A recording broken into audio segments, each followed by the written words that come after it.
of San Carlos School of Law, Mindanao State University College of Law, Ateneo de Manila School of Law. Okay, so we have the representatives from the UP National College of Public Administration and Governance. Okay. Gosh.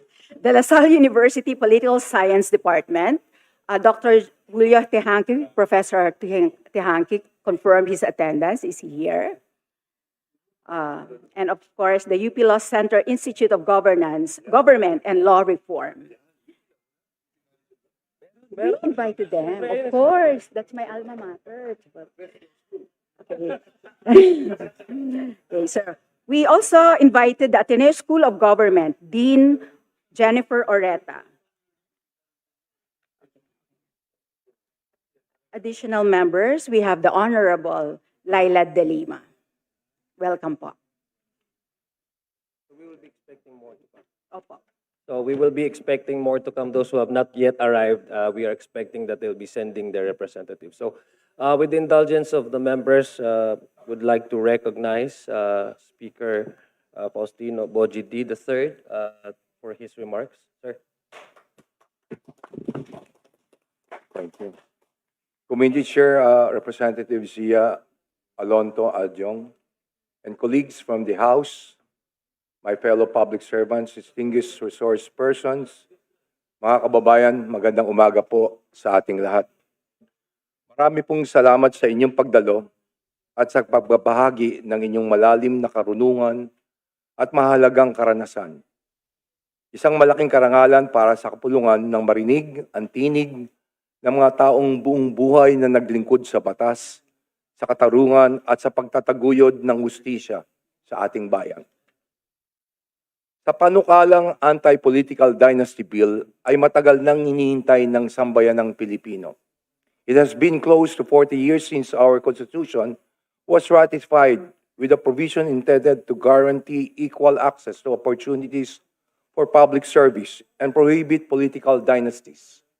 Ngunit kulang po ito ng isang enabling law at ito na po ang nais nating ipasa sa 20th Congress.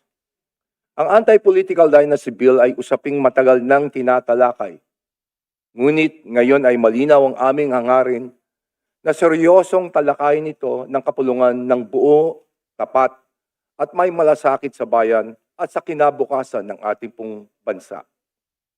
Panahon ng pag-usapan ng gusto para makapasa tayo ng isang panukala na katanggap-tanggap ng ating mga kababayan at ng ating mga kapwa lingkod bayan. Tandaan po natin, simula pa lamang ito ng mas malawak na reformang layuning palakasin ang ating pong demokrasya. Palawakin ang patas na pagkakataon sa paglilingkod bayan at ibalik ang tiwala ng taong bayan sa ating pong institusyon. The President himself recognizes that it is time to pass these measures. Sa huling ledak, isinama po niya ang Anti-Political Dynasty Act sa mga priority measures. In light of this, together with Majority Leader Sandro Marcos, I filed House Bill 6771, which is one of the measures we are tackling today. Kaya po tayo nagsasagawa ng mga pagdinig na tulad nito upang marinig ang lahat sa panig at iba't ibang mga pananaw at ang buong saklaw na magiging implikasyon ng panukalang batas. Nandito po kami hindi lamang upang magsalita, kundi sa lahat upang makinig. Bukas ang aming isipan at bukas din po ang aming kalooban sa makabuluhan at tapat na pag-uusap. Huwag po nating isara ang ating isipin. Huwag tayong magpakulang sa mga nakapirming paninindigan. Layunin ng pagdidig na ito ay maglinaw, magtimbang, at magpalalim ng pangunawa upang magabayan ng wasto ang mga mambabatas sa kanilang magiging pasya. Marami pong salamat sa inyong lahat at inaasahan natin ang isang tapat at makabuluhang talakayan na tunay na magsisilbi ng kapakanan ng ating pong sambayanan. Marami pong salamat ulit. Thank you very much, Speaker, for your inspiring remarks. We'd like to, on behalf of the committee, would like to extend our gratitude and thanks to you for joining us here today, for personally seeing that this measure would push through, no, in the committee level. And thank you very much for your presence. Sir. So, with the permission of the committee, I would like to move for a few minutes suspension. Committee hearing suspended.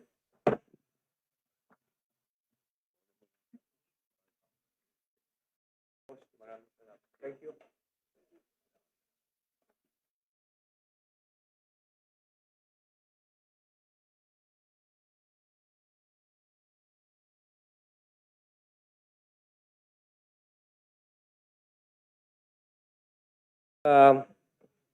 Please, we proceed with the, you do have other members? Yes, please.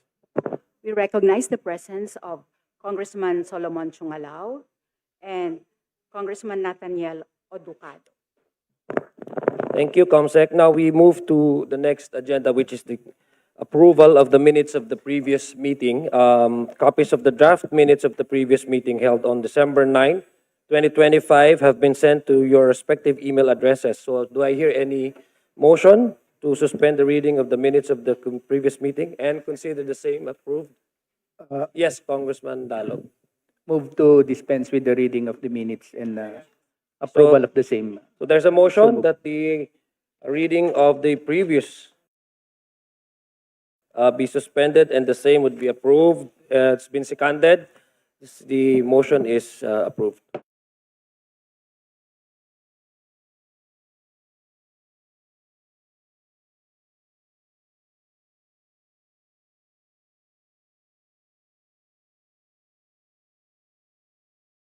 I'd like to recognize the presence of Congressman Alfredo Garbin Jr. Thank you. Bismillahirrahmanirrahim. Assalamualaikum warahmatullahi ta'ala wa barakatuh. Distinguished colleagues, esteemed guests, and fellow Filipinos, magandang umaga po sa ating lahat. This is a historic day because we know that not only the members present here today and other guests watching, but we know that the entire Filipino nation is actually watching us here today. So this is a historic day for the 20th Congress. For decades, the constitutional provision on political dynasties has existed as a promise, waiting to be fulfilled. Today, for the first time in a serious and deliberate way, the House of Representatives takes a decisive step toward giving life to that promise. Let me state clearly at the outset, this hearing is convened not to attack families, not to single out individuals, and not to rewrite political history. We are here because the Constitution commands us to act, and because the Filipino people expect us to act. We are public servants first. As chairperson of this committee, my role is not to dictate outcomes, but to shepherd this process fairly, carefully, and faithfully. My duty is to facilitate a discussion where the will of the people, as expressed through their representatives and grounded in the Constitution, will ultimately guide our work. And the will of the people is clear. This measure has expressed support of the President of the Republic, the Speaker of the House of Representatives, and the Majority Leader. It is a priority measure under the Legislative Executive Development Advisory Council. More importantly, credible surveys consistently show that a majority of Filipinos, more than half of our people, want this reform enacted. When the President, the leadership of the House, and the people themselves converge on a reform, it is not only an opportunity, it is a duty. At the same time, we must acknowledge that this is a sensitive subject. This bill touches deeply rooted political structures. It raises serious constitutional questions. Madami-dami pong constitutional landmines na kailangan po nating i-navigate. That is why we begin where we must always begin, with the Constitution. The basis for the prohibition against political dynasties is found in Article 2, State Policies, Section 26 of the 1987 Constitution, which provides that the state shall guarantee equal access to opportunities for public service and prohibit political dynasties as may be defined by law. This provision has two distinct but inseparable parts. First, it is a command to the state to guarantee equal access to opportunities for public service. Second, it provides one method to achieve that command by prohibiting political dynasties as may be defined by law. These are not framed as individual rights. They are directives to the state. More importantly, the Constitution itself places the burden squarely on Congress. Inaatas ng saligang batas sa Kongreso ang pagbigay ng malinaw at makatarungang definisyon ng political dynasties. That responsibility cannot be avoided, postponed, or delegated. At the same time, we must harmonize this mandate with other equally important constitutional provisions. Article 5 on suffrage makes clear that no literacy, property, or other substantive requirement shall be imposed on the exercise of suffrage. Article 3 guarantees due process and equal protection of the laws. The Supreme Court in many instances has struck down additional qualifications to run for public office, including drug tests and literary tests, precisely because they infringe on these protections. That is why this committee will proceed with care, humility, and rigor. We will start with the fundamentals. We will seek the wisdom of our legal luminaries. We will ask hard questions. We will listen closely to constitutional scholars, election law experts, and practitioners who understand both the letter and the spirit of our fundamental law. One of the core roles of the House of Representatives on Suffrage and Electoral Reform, House Committee on Suffrage and Electoral Reforms, and of the House of Representatives as an institution is precisely this: to provide a definition of political dynasties that faithfully aligns with the Constitution and harmonizes its various provisions, not one that contradicts them. This hearing is not the end of that process. It is the beginning. Let me also emphasize an important point that is often lost in public discourse.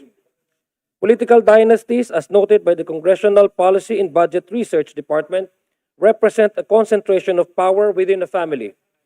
This concentration is neither inherently good nor inherently bad. The impact of a political dynasty depends on how power is used. But history and evidence also tells us that when dynastic power is abused, it can undermine accountability, weaken competition, encourage corruption, and divert public resources toward private family interests rather than public welfare. This bill is not an indictment of families. It is an affirmation of principles. Equal access, fair competition, accountability, renewal of leadership. The idea that public office is a public trust, not a hereditary entitlement. Today, we begin serious work of translating a constitutional command into a constitutional law. With the support of the President, the Speaker of the House of Representatives, the Majority Leader, and the Filipino people, and guided by the Constitution itself, this committee will do its duty calmly, carefully, and courageously. Let this hearing be marked not by fear or defensiveness, but by good faith, intellectual honesty, and fidelity to our oath. The Constitution has spoken. The people have spoken. Now Congress must speak through law. Again, we thank our colleagues and our guests for coming here today. In the initial deliberation of this measure, 20 bills have already been forwarded to this committee covering the same subject matter. Maraming salamat po sa inyong lahat. Magandang umaga po at naway magkaroon po tayo ng isang progresibong diskusyon tungkol po sa anti-political dynasty. Thank you very much. Wassalamualaikum warahmatullahi ta'ala wabarakatuh. We have other... I'd like to acknowledge the following members: Deputy Majority Leader Munir Arbison Jr., Congresswoman Attorney Jervil Jinke Beatrix Luistro, and Congressman Lordan Suwan. We would like to acknowledge also the presence of the following from the Office of the President as observers. We have Attorney Audris Bulatao and Ms. Ria Robles.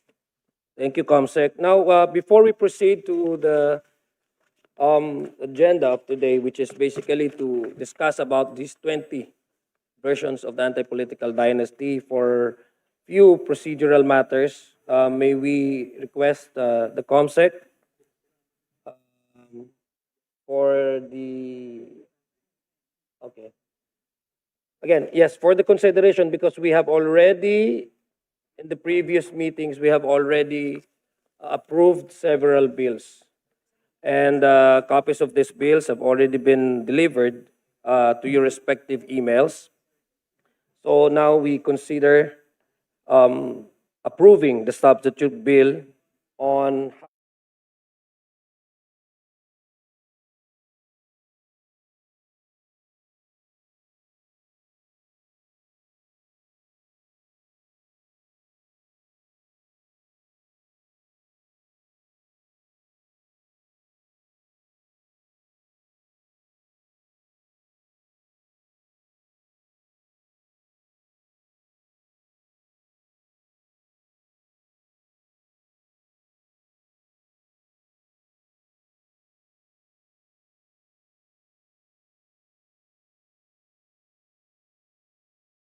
bill on House Bills 102, 3101, and 3102. Any objection? It has been seconded.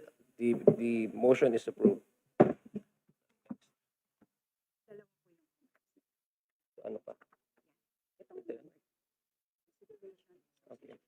Again, for the consideration of substitute bill on committee report on the overseas registration and voting, these are House Bills 2293 and 2534. Do I solicit any motion to dispense with the, to consider and approve substitute bill? Mr. Chair, Yes, Congressman Dalog. I move to approve the substitute bill on and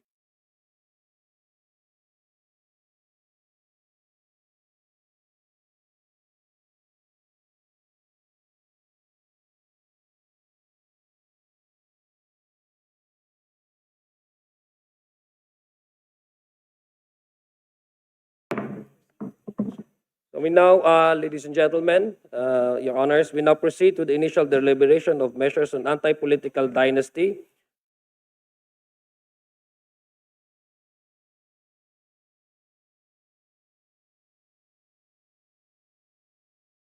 So we have in receipt of 19 versions of the same subject matter, and there's one that was already referred yesterday. To refer to this committee, this is the one that's being authored by Congressman Miro Kimbo. And other two, we are expecting two other measures that will be receiving today, the same subject matter. So all in all, 22.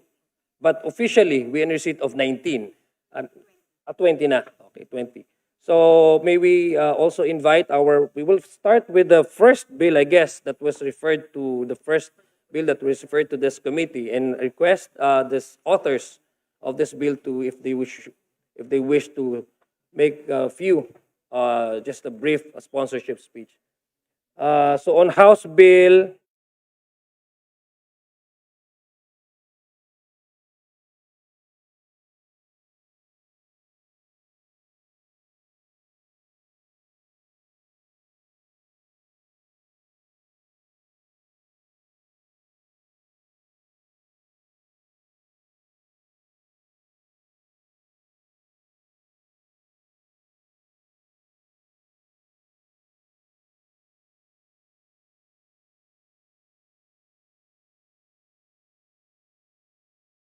Tatlong dekada na po ang nakalipas mula nung ratifikasyon ng 1987 Constitution.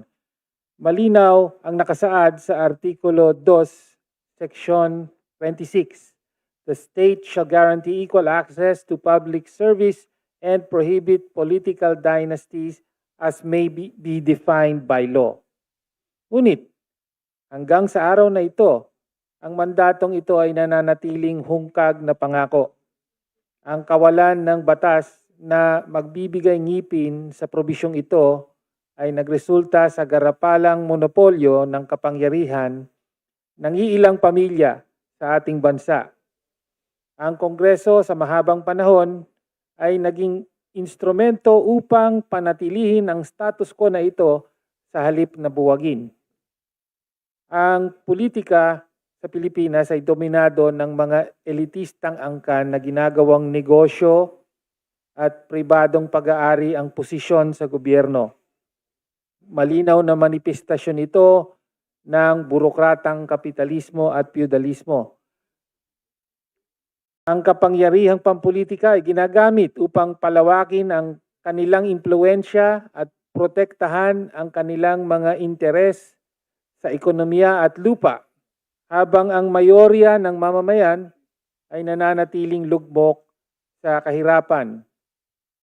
Kitang-kita ang lalong paglala nito noong nakaraang halalang Mayo 2025.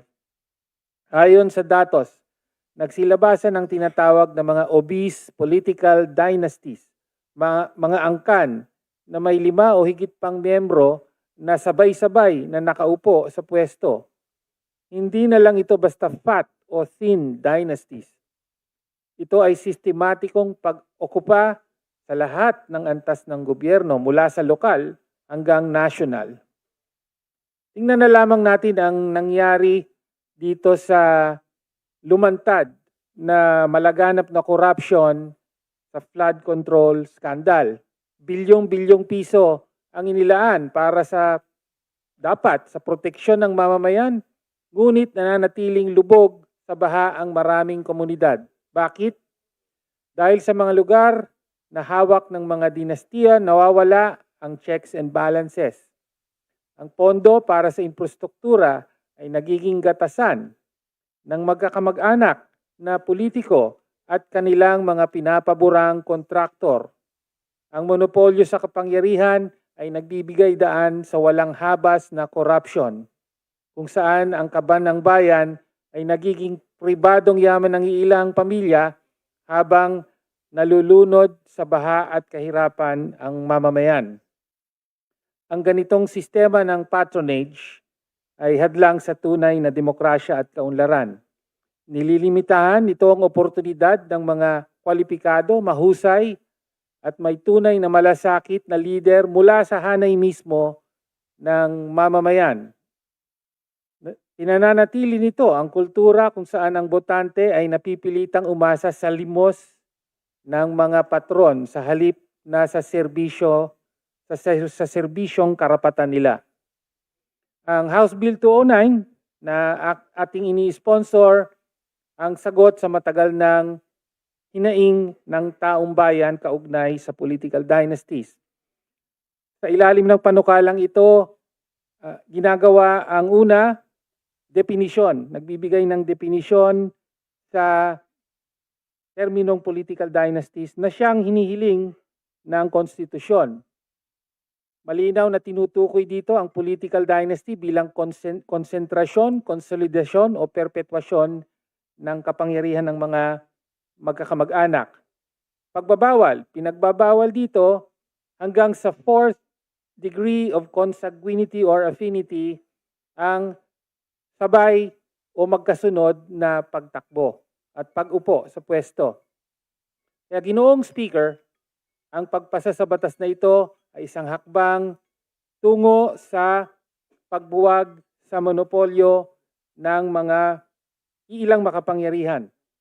Oras na para wakasan ang sistemang ginagawang family enterprise ang serbisyo publiko. So, maraming salamat po sa pagkakataong ito, Mr. Speaker. Thank you, Kong Tino. Yes, Kong Rene, do you also would like to sponsor as one of the authors? Yes, please proceed. You're recognized. Thank you, Mr. Chair. Mr. Speaker, Mr. Chair, mga kapwa ko mambabatas at sa mamamayang Pilipino.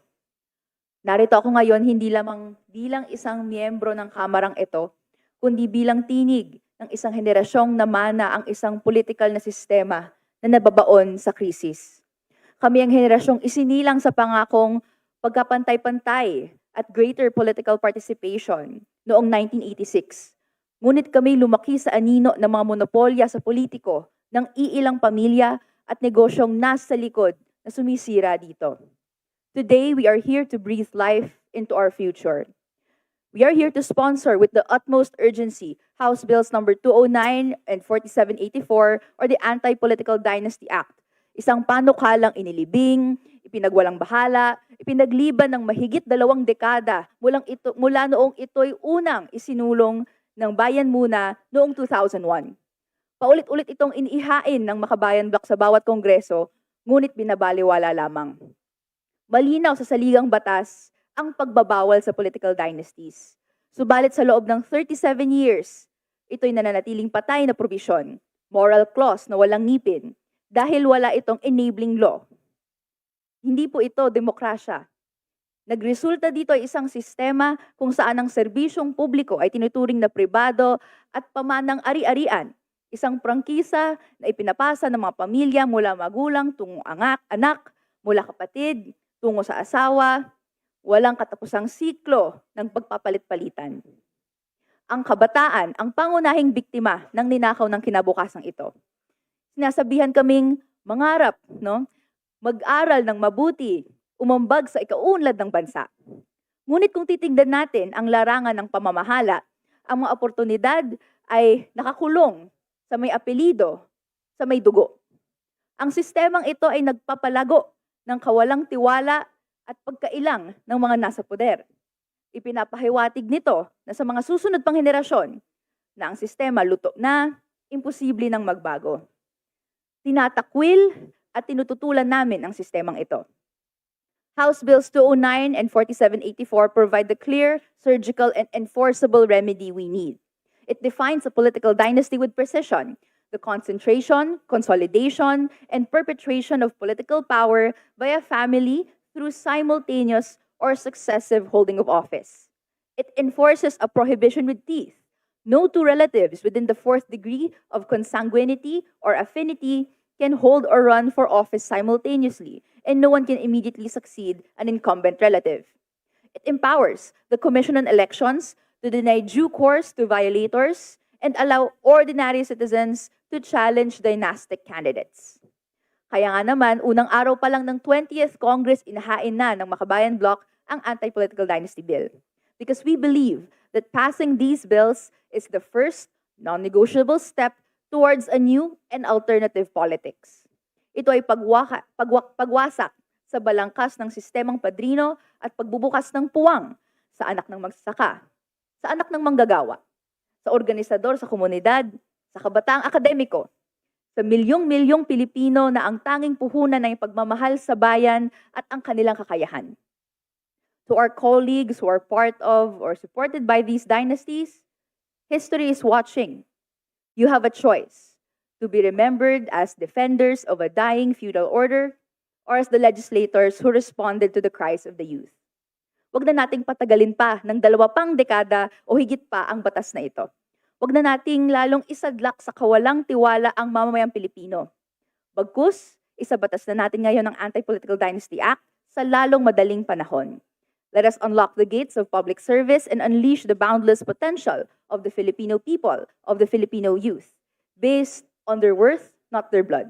Thank you, Mr. Chair. Thank you, Congresswoman Tino and Congressman Tino and Congresswoman Rene for your sponsorship. Yes, Congressman Rodriguez. Mr. Chairman, Yes. Before- there are 19 bills, 20. 20 bills, plus there are some co-authors also of the bill. To be able to have this matter be discussed already, especially with the attendance of our resource persons, I move an omnibus motion that all the other bills, their explanatory notes would be their sponsorship speech here in this hearing. Unless, of course, if one would like to, an author would like, without prejudice to an author who wishes to speak, could also be given. But others may agree that to be able to save time so that our people now watching on TV would like to go into what the resource person will say, I move that all the other bills, the 19 bills, be their explanatory notes, be their own sponsorship Sponsorship speeches. speech. So move, Mr. Chairman. Okay, thank you. So there's a motion. I understand the rationale behind this motion, since we already received 20 and probably we'll be expecting additional 2. So if we allow, I know without prejudice, no, of course we will treat all of the 22 bills on equal footing, no. But if we allow each and individual sponsors to deliver sponsorship, it will take a while. And probably the most important thing that the Philippine is waiting right now is for them to understand what exactly do we mean by anti-political dynasty in the context of electoral process like election. So with due respect to all the members, especially those authors, I can actually enumerate for the brevity, no, for brevity, enumerate the House bills, including your name, so that the public would also know who are these congressmen who are pushing for this measure. So thank you very much, Congressman Rufus, for pointing that out. Yes, Congressman Irice, before you Yes, act on the motion. I would like I prepared an explanation of my proposed bill. I've been fighting for this particular bill for 4 decades. It predates the 1987 Constitution, and I would like to be heard. Okay, see. But the rest of the authors, there's a motion, but that's not an objection. No, we can actually recognize you, Congressman Irice. For the other authors, there's an omnibus motion that all explanatory notes of all 20 bills referred to this committee be treated as the sponsorship speeches and remarks of all of these authors, except for, of course, Congressman Irice already now Mr. Chair, intimated that he will speak. Yes, Congresswoman Sara Ilago and then Congresswoman Kakabagao, in that order. Yes, ma'am. Yes, maraming salamat, Mr. Chair. I would also like to reserve my right Okay. to deliver my sponsorship speech. Okay. Maraming salamat. Understood. Yes. Congresswoman Kakabagao. Mr. Chair, I think an explanatory note is very important in this committee hearing. It sets the stage for the discussion, even for issues that should be resolved. So I want to present my explanatory note for the Okay, day. but except for the 3, Congresswoman Sara Ilago. I would actually like to manifest to speak on just a portion of what I wanted to say earlier as explanatory note. Mr. Chair. Yes. Yes, Congressman. Thank you. Noted po, Congressman Liamansares. Congressman Jokno. Similar manifestation, Mr. Chair. Okay. So, only Chair for... Adyong, in Yes, that case, I will also register that I want to explain because that should be fair for everybody. Okay, yeah. So, Manong Rufus, I understand that we want to save time, but since many of them have already indicated There are their already desire- just 6. And so 6 is better than 20. So that we can proceed with hearing our resource persons. So I suggest with those who have signified to speak, they be given because that is the right to be heard when they have a bill. But others who wish to facilitate the proceedings can therefore just be able to have their explanatory notes be the sponsorship speeches. So 6 will be allowed. We allow them, Mr. Okay, Chairman. so since actually Mr. Chair. that motion is not, the effect of that motion is not really to curtail the privilege of the authors, can we just go through na lang? Anyway, if there are members who would not want to read their sponsorship, they can just simply say, submit na lang nila yung sponsorship speech. So would that be okay? So may I humbly request the good congressman from the 2nd District of Cagayan de Oro to withdraw that omnibus motion? We will go Yes, through na I lang. always agree with the chairman. Thank you. Thank you very much. Thank you so much. Thank you. Mr. Chairman. now- Mr. Chairman. Yes, Congressman Chairman Miro. If I may just, Mr. Chairman, just with a reminder to everybody that this is not a privileged hour also. So Yeah. try to limit the So explanation would of that be your... okay? Would that be okay if the chair requests that all authors limit their sponsorship remarks to maybe 2 minutes? Would that be okay? Would that be okay? What is important is our guest. We would like to hear and solicit inputs from our guest, no? Kasi alam naman po natin ang posisyon ng bawat isa sa atin. The mere fact na nag-author ka, 60 seconds, no? 60 seconds? Okay, 2 minutes. Would that be okay? 2 minutes. Thank you. So before we proceed to the next House bill, may I first acknowledge Congressman Brian Po Liamansares of the FPJ Panday Bayanihan Party List. Thank you, sir, for joining us. Congressman Richard Gomez from the 4th District of Leyte. Dapat dito ka nakatabi kasi yung camera dyan pupunta sa iyo eh. one of our deputy majority leaders from One Rider Party List, my good friend, Congressman Ramon Rodrigo Gutierrez. From the 3rd District of Pampanga, AML Congresswoman Alisa Micaela Gonzalez, and also from the convener from Contradaya, Ms. Rochelle Porras. Thank you. So, Sir Egay, we go through na lang po yung sequence nung pag-receive po natin ng bill. So, now we proceed to House Bill number 381, authored by Representative John Keith Flores. I believe Congressman Flores is attending IPA, so he's not around to sponsor his. Mr. Yes, Chairman, Congressman. Yeah, I would move that the sponsorship of the explanatory note of my neighbor from Bukidnon be considered as his sponsorship speech. Thank There's you. a motion that this explanatory note of the bill be made as the sponsorship remarks of the author. Is there any objection to it? Hearing none, so the motion is approved. So we proceed with House Bill 874, authored by Representative Margaret QT Delmar. Mr. Chair. Did we notify? Yes, Yes, I've been asked by my batchmate, Congresswoman QT Delmar, with in deference to the previous motion, that her explanatory note be simply adopted as her sponsorship speech. Okay, so there's a motion that the explanatory note of House Bill 874 be treated as the sponsorship remarks by Congresswoman Delmar. Thank you, Congressman Kimbo. Now we proceed to House Bill 909, authored by Representative Bernadette Barbers. Did we notify her that we will be having our committee hearing here?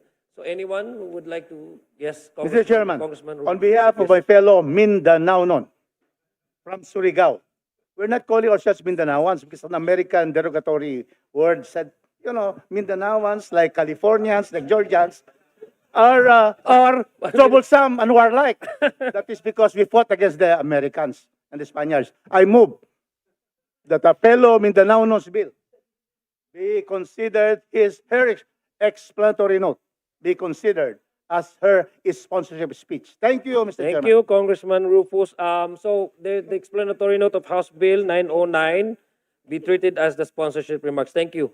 Approved. House Bill 1297, authored by Representative Mark Anthony Santos. Sir? Yes, Mr. Chair, thank you very much. I move that my explanatory note be my sponsorship speech. Thank you, Mr. Chair. Thank you very much, Congressman Santos. So House Bill, we proceed to House Bill 2037, Representative, of course, Edgar Irice. Thank you, Mr. Chair. Bago po ako magsalita, humingi na ako ng paumanhin. Trabaho lang, walang personalan.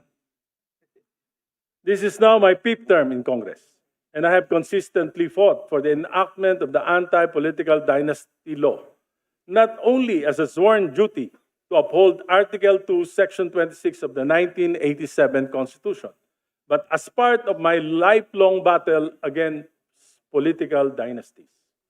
My advocacy against political dynasties predates the 1987 Constitution. For more than 4 decades, I have fought entrenched dynasties in my city. Personal ko pong naranasan bilang isang ordinaryong kabataan noon, walang sikat na apelyido, walang kamag-anak na politiko kung paano hamakin, alipustahin at takutin ang isang taong gustong maglingkod sa bayan. Alam ko kung papaano sumuot sa butas ng karayom upang makapasok sa paglilingkod sa bayan. I was bullied. I was chased by goons. My family was threatened. Our headquarters were ransacked. My supporters were hurt and intimidated. Barangay and SK officials who supported me, my candidacy, were suspended, harassed, and punished. These are not theories to me. Ito ay buhay na karanasan. That is why I know, both in my heart and in my mind, the mindset of entrenched political dynasties. Their mindset revolves around entitlement. They see themselves as natural leaders, as if governance is a family inheritance and a divine right. They convince themselves that the people cannot thrive without their continued presence. In their minds, political positions become family heirlooms rather than a public trust. And this mindset weakens democracy. Lumakas at tumaba ang mga political dynasties noong panahon ng rehimeng Marcos. The dictatorship found it convenient to sustain regional and provincial dynasties to remain in power and suppress dissent. The principle was simple. You scratch my back, and I'll scratch yours. And we both remain in power. In doing so, public funds became dangerous tools to perpetuate dynasties. Principles of public finance were ignored. All that mattered was to stay in power. The result? From being the second biggest economy in Asia in the 1960s, napag-iwanan na tayo ng mga bansang dati malayong-malayo ang ekonomiya sa atin. Ang pinakamahihirap na communities sa ating bansa ay pinangungunahan ng mga political dynasties. The wisdom of the framers of the 1987 Constitution was precisely to dismantle these dynasties because they block progress, monopolize power, and deny equal access to ordinary Filipinos who have the talent, the skills, and the integrity to lead. My colleagues, let us not forget the violence born out of greed for power. The assassination of Senator Ninoy Aquino in 1983, the killing of Evelio Javier of Antique, the Maguindanao massacre in 2009, and many others whose names history may not fully remember, but whose blood stains our democracy. My version of the anti-political dynasty bill is the product of persistent and principled advocacy. In fact, this was the first proposal that passed Congress, the Committee on Suffrage and Electoral Reforms in 2015. It reached the plenary, was debated, was eventually archived because the forces of political dynasties refused to surrender even a single vestige of their power. This proposal is a reasonable and enforceable compromise. It allows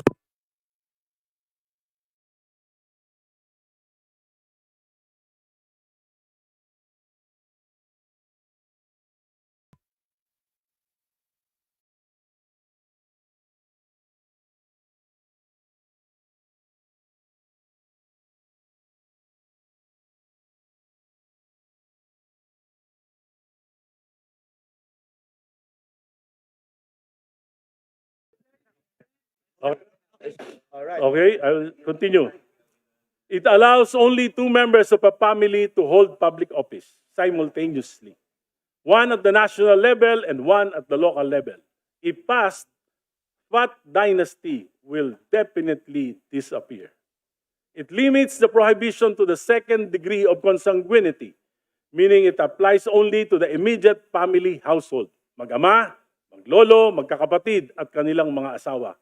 Beyond the household, enforceability becomes unrealistic and arbitrary.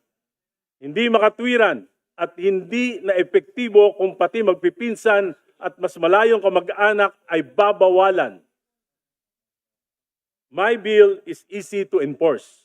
Kung ang iyong immediate family ay hindi magkasundo at sabay-sabay kayong kakandidato, pareho kayong madidisqualify. Simple lang ang katwiran. Kung ang sarili mong pamilya ay hindi mo kayang pagkaisahin, paano mo pamumunuan at pagkakaisahin ang bayan? In this manner, pinapalakas natin ang pamilya, ang basic unit ng lipunan, habang iniiwasan ng mga trahedyang dulot ng politika, magkakapatid na nagbabangayan, maglolo na nag-aaway, mag-ama na nagbabastusan, at minsan nagpapatayan pa dahil sa kapangyarihan. This proposal is not an attack on families. It is a defense of democracy. There are good dynasties who brought progress in their localities, but they are exceptions rather than the rule. If they are truly good, then 1 or 2 of them can lead the government. For the rest of them, they can choose to serve through community work or businesses that can help our country. This bill fulfills our constitutional duty as we see the consequence of decades of our inaction. Those projects, politicized social aid, and the mismanagement of public Finance. Tama na? Sobra na? Ngayon na, ipasa na natin ang batas na ito. Salamat po. Thank you very much, Congressman Irise. Now we proceed to House Bill. Okay, before we do that, I'd like to acknowledge Congressman Antonino Roman III of the 1st District of Bataan. Thank you very much, sir, for joining us today. And one of the authors of the House Bills, House Bills on Political Dynasty from the 2nd District of Surigao del Norte, Honorable Bernadette Barbers. Thank you, ma'am po, sa pagdalo. Now we proceed to the next House Bill, which is House Bill 2131, authored by Representative Laila De Lima of ML Party List. Mr. Chair, dear colleagues, thank you. I'm actually adopting as my sponsorship speech the explanatory note of my bill, House Bill number 2131, but I have a short manifestation only, Mr. Chair, if I may. My bill is about second degree, is up to second degree of relationship, consanguinity, or affinity. But I'm actually open to extending it up to fourth degree. I'm open. So my position or my bill with respect to limiting it to second degree only is rather tentative because I've made further review, further study, and I realize that there are other laws that actually speak of fourth degree, like the Administrative Code of 1987 with respect to the limitations, restrictions on appointments under Civil Service Commission, Commission on Elections, and also the Local Government Code. If we would limit the anti-dynasty prohibition to second-degree relatives only, said prohibition can be easily circumvented or defeated by merely passing the public office to their third-degree relatives or fourth-degree relatives. And it will also raise false hopes. Kasi bibigyan ng chance, ang magiging argument dito, bigyan natin ng chance na up to second degree, only to realize later, after years, that it actually doesn't work. So I'm open to extending to up to fourth degree, but as I mentioned here, because I'm open also to listening to other views on the matter, and I would, at the end of our deliberations, then I would be able to make a decision as to whether it's second degree or fourth degree. Thank you very much. Thank you, Kong Laila, for your sponsorship. Now, we proceed to House Bill 4784, authored by Representative Sara Jane Ilago, Gabriela Party List. Magandang araw sa lahat. Isa ang pulong na ito sa pinakainaabangan ng ating mga kababayan na galit na sa konsentrasyon ng kapangyarihan na isa sa mga nagbibigay daan sa malawakan at malakihan na korupsyon at pagnanakaw sa kaban ng bayan. Political dynasties have become so obese with power that they have monopolized not just positions, but the very hope for genuine representation and leadership at all levels. This must end. And House Bill number 4784, which prohibits political dynasties within the fourth degree of consanguinity or affinity, is both urgent and necessary to address this. Now, some will rise and claim that this prohibition may undermine democracy, that the problem is the rotten system that breeds it.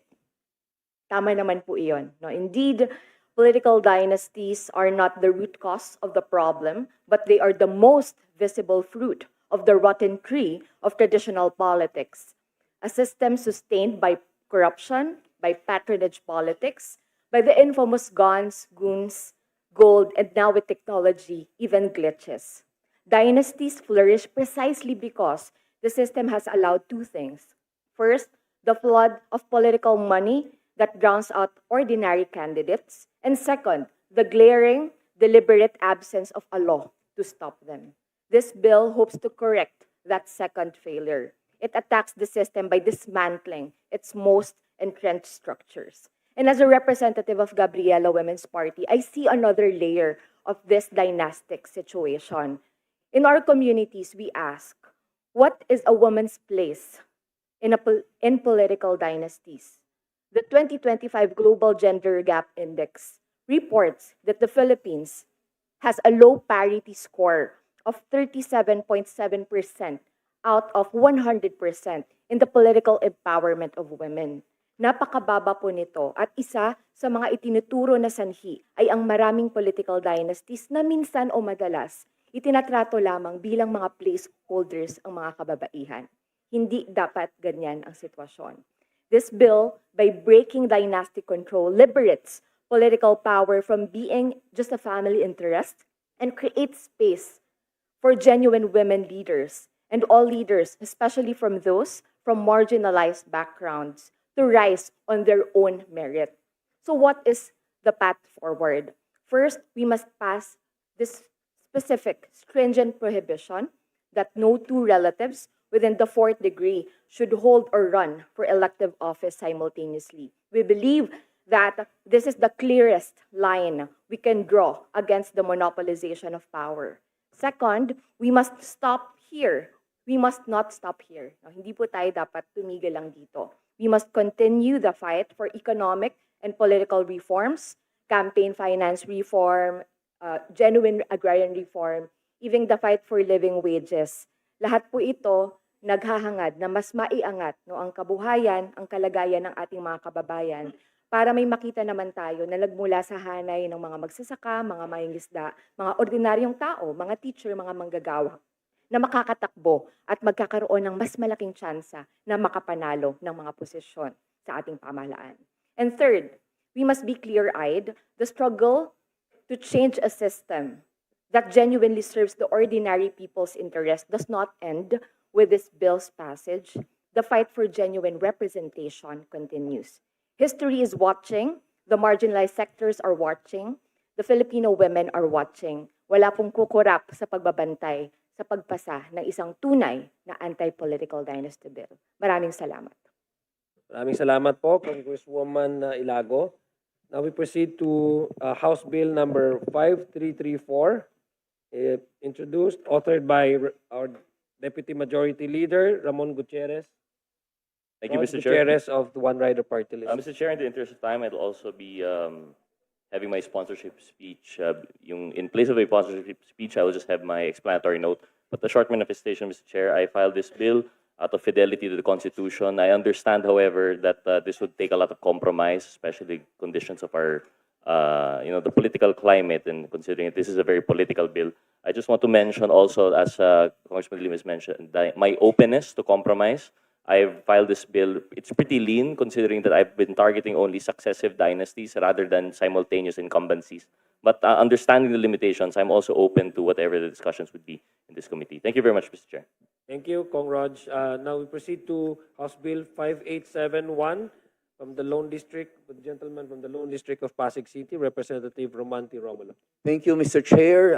Just a short manifestation. I don't want to belittle the experience of some members here who, like Honorable Erice, who mentioned what he went through because of dynasties. But of course, we cannot also set aside victories that happen right here. We have with us the representative from Las Piñas, Honorable Mark Anthony Santos, who was able, despite all the odds, is here with us now. The point, Mr. Chairman, is that this is not an easy issue. In fact, if you read the deliberations in the CONCOM, definitely pinag-usapan nila dalawa, sa local government and sa national government. And sa parehong instance, nahirapan nga sila to come up with a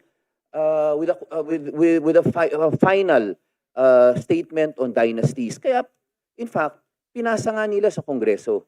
That is why there are issues that we must listen, we must hear from our resource persons. Example, ano ba ang gusto ng Kongreso? Is it succession lang? Ang pagbabawalan ba natin?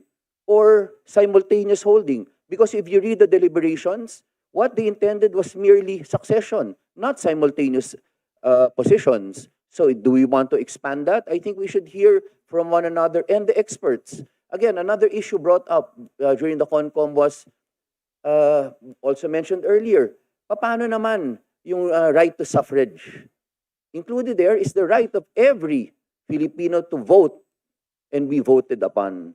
So if we are going to defeat or if we are going to make an exception, I think dapat klaro tayo bakit tayo may exception.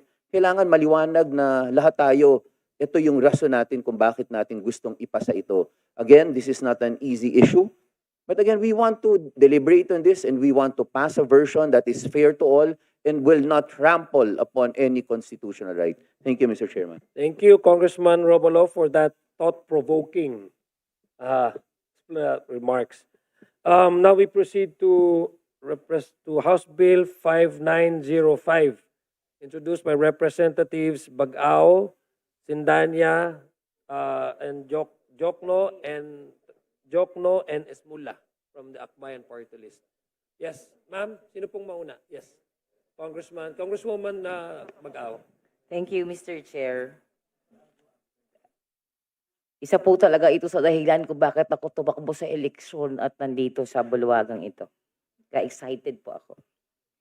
Studies consistently show that areas dominated by political dynasties experience higher poverty, deeper inequality, and weaker public accountability. This is not accidental. Political dynasties thrive on patronage, and patronage weakens checks and balances and amplifies corruption. At damang-dama po namin ito sa Dinagat Islands na sa isang yugto ng aming kasaysayan ay higit 17 posisyon na elective ay pag-aari ng iisang pamilya lamang. Kaya ano po ang kwentuhan sa ganitong lugar? Sabi, kapag nag-end ang term ni tatay, ay papalitan ng nanay. Sasabihin ng nanay, ayoko naman talaga. Pero wag kayong mag-alala, 3 taon lang to, babalik naman siya ulit. Sa amin, palaging maririnig, ang posisyon ng mayor o gobernador ay minahanapan namin sa aming ninuno. Dapat sa amin lang ito. O kapag naubusan na ng kandidato at ipinalit si Bunso, bilang mayor ay hindi mo makikita sa munisipyo. Dahil maghapon at magdamag na naglalaro ng computer games, at kapag ginising mo, ang sasabihin sa'yo, kausapan yung tatay ko, siya talaga ang totoong mayor. Pansamantala lang ako. Sa kabilang dako sa mga magkasaka, ang sasabihin nila kahit mahusay silang leader, wala tayong tsansa dyan. Dahil nasa pamilyang yan ang lahat ng pera, kapangyarihan, at impluensya. Anong laban? That's why we should not forget Article 2, Section 27 of the Constitution. And let me emphasize, just 2 phrases. Equal access to opportunities for public service. At yan ang matagal na reklamo ng mga mahihirap at ordinaryong mamamayan. At specifically, sabi ng konstitusyon, prohibit political dynasties. This is not a qualification. This is a compliance to a constitutional requirement. That's why, hindi po natin pinagbabawalan ang lahat ng magkakamag-anak na tumakbo. Huwag po natin yan i-confuse mga kasama, mga kababayang nakikinig. Hindi po lahat. Kasi ang dami pong sa isang probinsya, pwede pong lahat kayo ay magkakamag-anak. Kapag pinagbawalan po natin lahat, wala na pong pwedeng tumakbo. Medyo weird po yun. Hindi naman po. That's why Akbayan's House Bill 5905 only seeks to establish an anti-political dynasty relationship where, number 1, the spouse or relatives up to the 4th degree of consanguinity or affinity of an incumbent elected official, including a party list representative, runs for or holds any elective public office. 2, 2 or more relatives up to the 4th degree of consanguinity or affinity run simultaneously for elective office, including through the party list nominations or substitution. Or 3, a spouse or relative up to the 4th degree of an incumbent elective official, including a party list representative, succeeds to the office of the same or any incumbent elective official. Simply put, no family members should be allowed to take turns or run for office at the same time just to keep political power within their household, whether in the local government, national office, or even in the party list system. And this bill, House Bill 5905 of Akbayan, will surely open the doors for leaders who have the competence to lead, like a teacher, leader ng magkasaka, ng mangingisda, ng mga katutubo, ng kababaihan, kabataan, ordinaryong mamamayan na matagal nang may kakayahan na mamuno at mamahala, pero walang access para mag-participate sa ganitong larangan ng eleksyon. It restores the principle that leadership and power should be anchored on service, not inherited through bloodline. Kaya Mr. Chair, salamat sa pagkakataon. Sana po, wag nating hayaan na ang kinabukasan ng ating sambayanan ay pinag-uusapan ng isang pamilya lamang habang kumakain ng almusal, tanghalian at hapunan. Maraming salamat, Mr. Chair. Thank you, Representative Bagao, for your sponsorship. Yes, Congressman Jokno. Yes, Mr. Chair, may I be allowed to make Yeah, some please, yeah. remarks It's one of the also on authors, yeah, behalf please. of Akbayan Party List? Well, Mr. Chair, esteemed committee members, good morning. On behalf of Akbayan Party List, I am truly honored to sponsor House Bill number 5905, or the Comprehensive Anti-Political Dynasty Law. 38 years have passed since the Constitution commanded that Congress pass an anti-political dynasty law. And yet, we are here today only beginning the process. The intent of the framers was crystal clear. Democracy must not be undermined by the concentration of power in a few families. Public office must remain a public trust, hindi po pamana ang posisyon sa gobyerno. House Bill number 5905 seeks to finally give teeth to that constitutional provision by providing a clear definition of political dynasties and delineating prohibited relationships and scenarios. We are not without precedent, Mr. Chair. The Sangguniang Kabataan Reform Law prohibits relatives of elected officials up to the second degree of consanguinity or affinity from running as SK officials. This is so far the only national law with a clear anti-dynasty provision. But at the regional level, the Bangsamoro government has taken bolder steps. The Bangsamoro Electoral Code lists political dynasties as a ground for disqualification.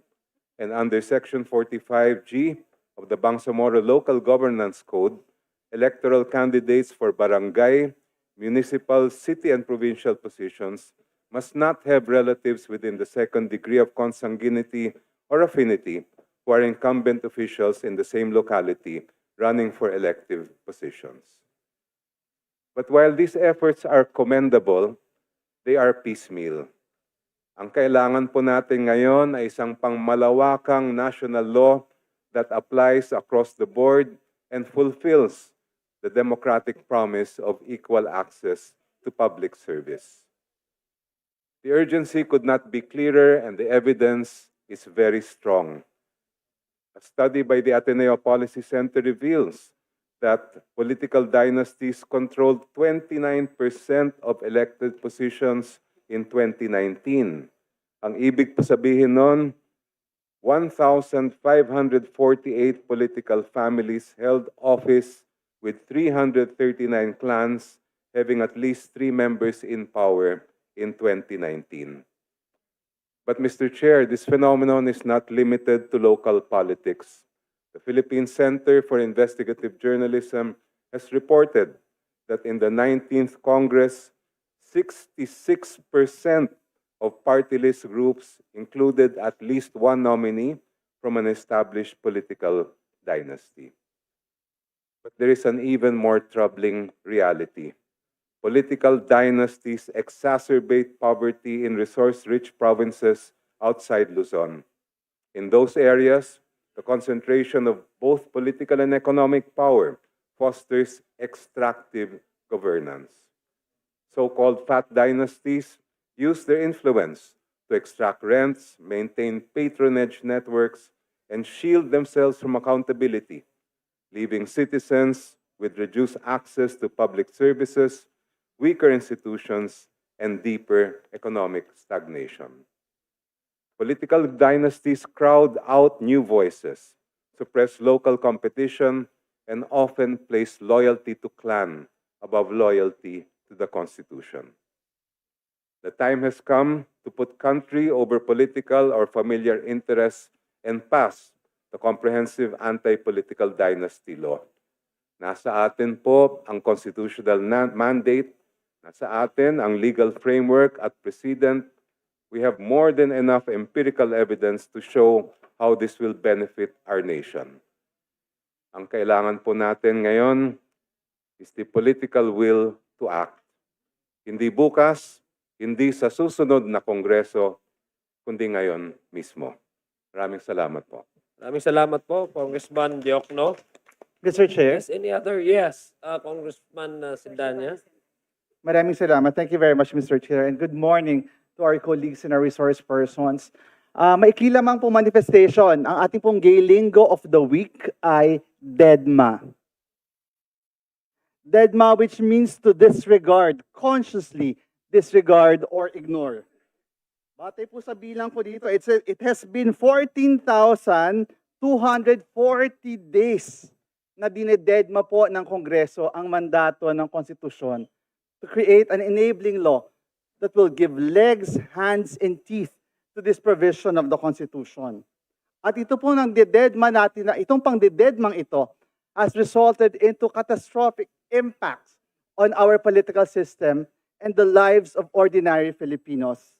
I reiterate the calls of Akbayan Representative Chel Jokno and Dinagat Islands Representative Kakabag-Aw that is the need for the immediate passage of a comprehensive, again comprehensive, anti-political dynasty legislation. Marami po nagsasabi, grabe naman, fourth degree. Magre-result yan sa mass extinction. But if that mass extinction will result into the mass extinction of corruption, patronage politics, and poverty, then so be it. The past year has been marked with revelations of unprecedented corruption. And this leads us to a sobering conclusion that the common denominator to corruption are political dynasties. Hindi katakataka ang galit ng mamamayan sa ating mga institusyon, lalong-lalo na sa Kongreso. Pero may oportunidad tayong mga miyembro ng 20th Congress na mapanumbalik ang kahit katiting na tiwala ng taong bayan. Panawagan natin sa ating mga kapwa mambabatas, tama na ang ating pangdededma. Gawin natin ang 20th Congress na kongresong nagwasto sa ating mga sarili na hindi tayo bingi sa hinaing ng mamamayan at hindi tayo ng dededma. Maraming salamat, Mr. Chair. Mr. Chair. Thank you, Congressman Sindanya. Yes, Congresswoman Kiram. Yes, thank you, Mr. Chair. Just a short manifestation. Bismillahirrahmanirrahim. Assalamualaikum warahmatullahi ta'ala wa barakatuhu. Naniniwala po kami sa Akbayan na ang anti-political dynasty bill ay hindi lang usapin ng kung sino ang pwedeng tumakbo. Usapin ito ng buhay at kapayapaan. Hanggat ang kapangyarihan ay monopolyo ng iilang pamilya, maghahari din ang armas at dahas sa iilang probinsya. Anti-political dynasty bill is a peace and development measure. If we end domination of political dynasty, we end warlordism. We end violence. Maraming salamat po, Mr. Chair. Maraming salamat po, Akbayan representatives. So before we proceed to the next House bill, may we first recognize, acknowledge from the Lone District of Maguindanao del Sur, Assistant Majority Leader, Congressman Ismail Toto Mangunadato. Thank you, sir, for coming. And to sponsor House Bill number 6064, may we hear from the author, Representative Dumogan, from the Lone District of Baguio City. Anong? Kong Dumogan. Thank you, Mr. Chairman. 20 of us authors, we are against political dynasty. Everything had been said about the negative effect of of political dynasty. And I do not like to repeat on those already been stated. I give important to these resource speakers because reading all the bills, there are few differences. One, as to the degree of relationship. Two, as to whether or not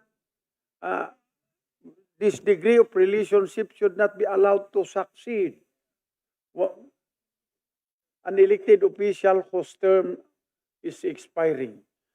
So, we like to hear on the resource speakers how we can resolve on these conflicting portions by considering, of course, the political freedom and political equality in our country, as well as continuity of service.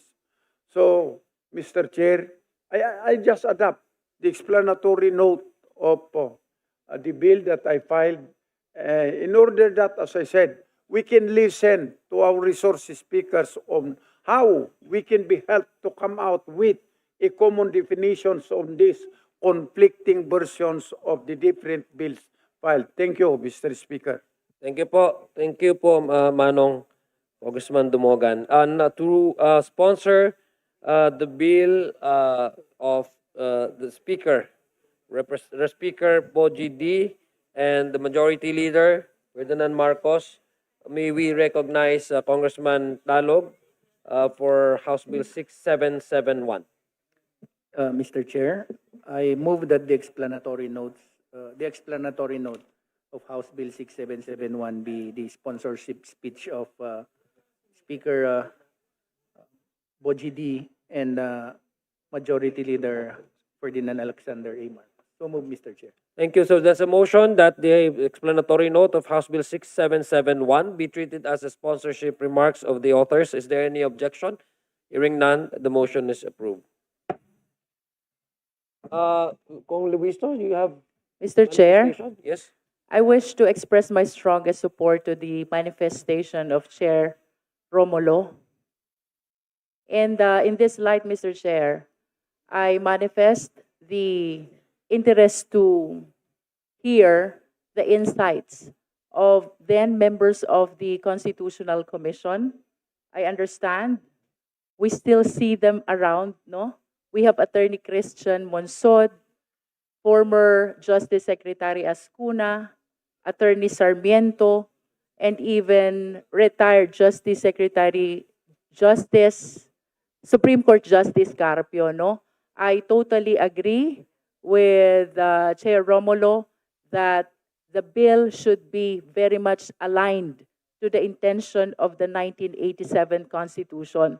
For us to be able to determine that, we really need to know the intention of the framers of the 1987 Constitution when they included in our Philippine Constitution the prohibition against political dynasties. That is a manifestation, Mr. Chair. Thank you. And for the information of the good Congresswoman from Batangas, we have actually sent an invitation to all those mentioned personalities. We believe, the committee believes that it is imperative that we listen the inputs and the explanation, especially from those who were responsible for coming up with the 1987 Philippine Constitution. We have already sent them invitation and we're just waiting for the responses. But one actually, a former retired Chief Justice, also sent his representative. So we're just waiting for them to arrive and maybe probably in the coming next hearings. We hope that we can have them so that we can hear their explanation, how they can guide us in crafting the anti-political dynasty bill. Thank you very much for that manifestation, Congresswoman Luistro. Now to move to sponsor House Bill 6799, may we hear from the author of the measure, Representative Lordan Suan of the District of Cagayan de Oro City. Mr. Chair, I move that my explanatory note be considered as my sponsorship speech. Thank you, Representative Suan, for that. Thank you very much. So now House Bill 6826, Representative Raymond Adrian Salceda. Comsec, did we notify Congressman Salceda? Anybody Mr. from Chair? the... Yes, Congressman I move that Talog. the explanatory note be considered as his sponsorship speech. There's a motion that the explanatory note of House Bill 6826 be treated as the sponsorship remarks of the author. Any objection? Hearing none. Any second? It's been seconded. The motion is approved. House Bill 6886, authored by Representative Brian Paul Manzares. Sir, you recognize.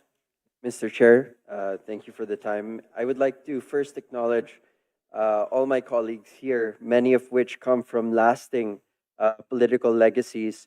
It is my hope that the Filipino people see the sincere effort of the House of Representatives to pass lasting legislation that will encourage a more fair democracy within our country.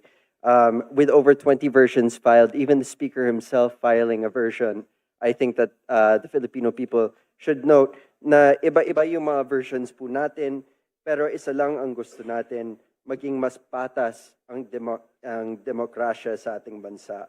And so with that being said, House Bill number 6886 is not a measure of exclusion or punishment.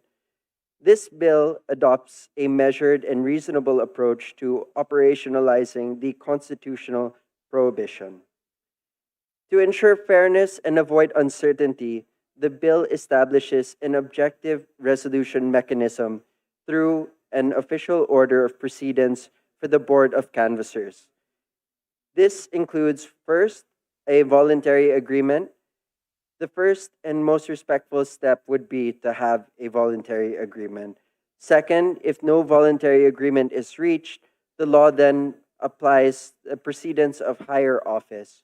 So national office takes precedence over local offices, provincial offices take precedence over city or municipal offices. And if so, Comelec determines the specific hierarchy based on official order and succession. Third is a precedence of larger constituency.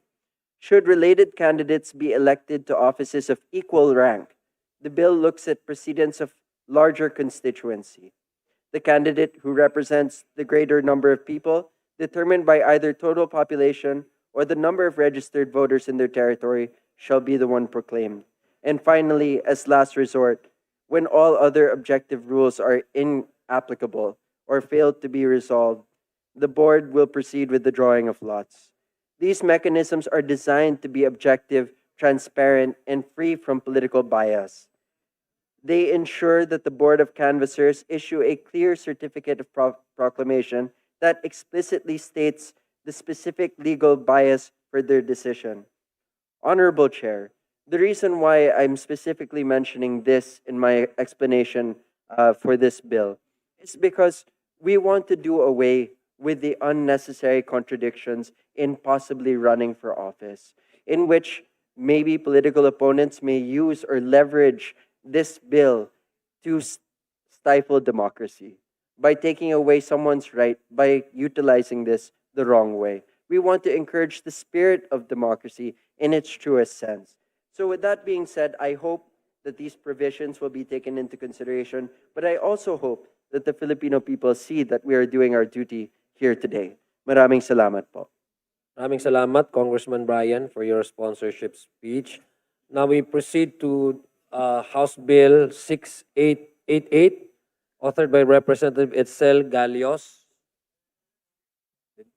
Mr. Chair, Yes, Congressman I Dalog. move likewise that the explanatory note of House Bill number 6888 be considered as the sponsorship speech.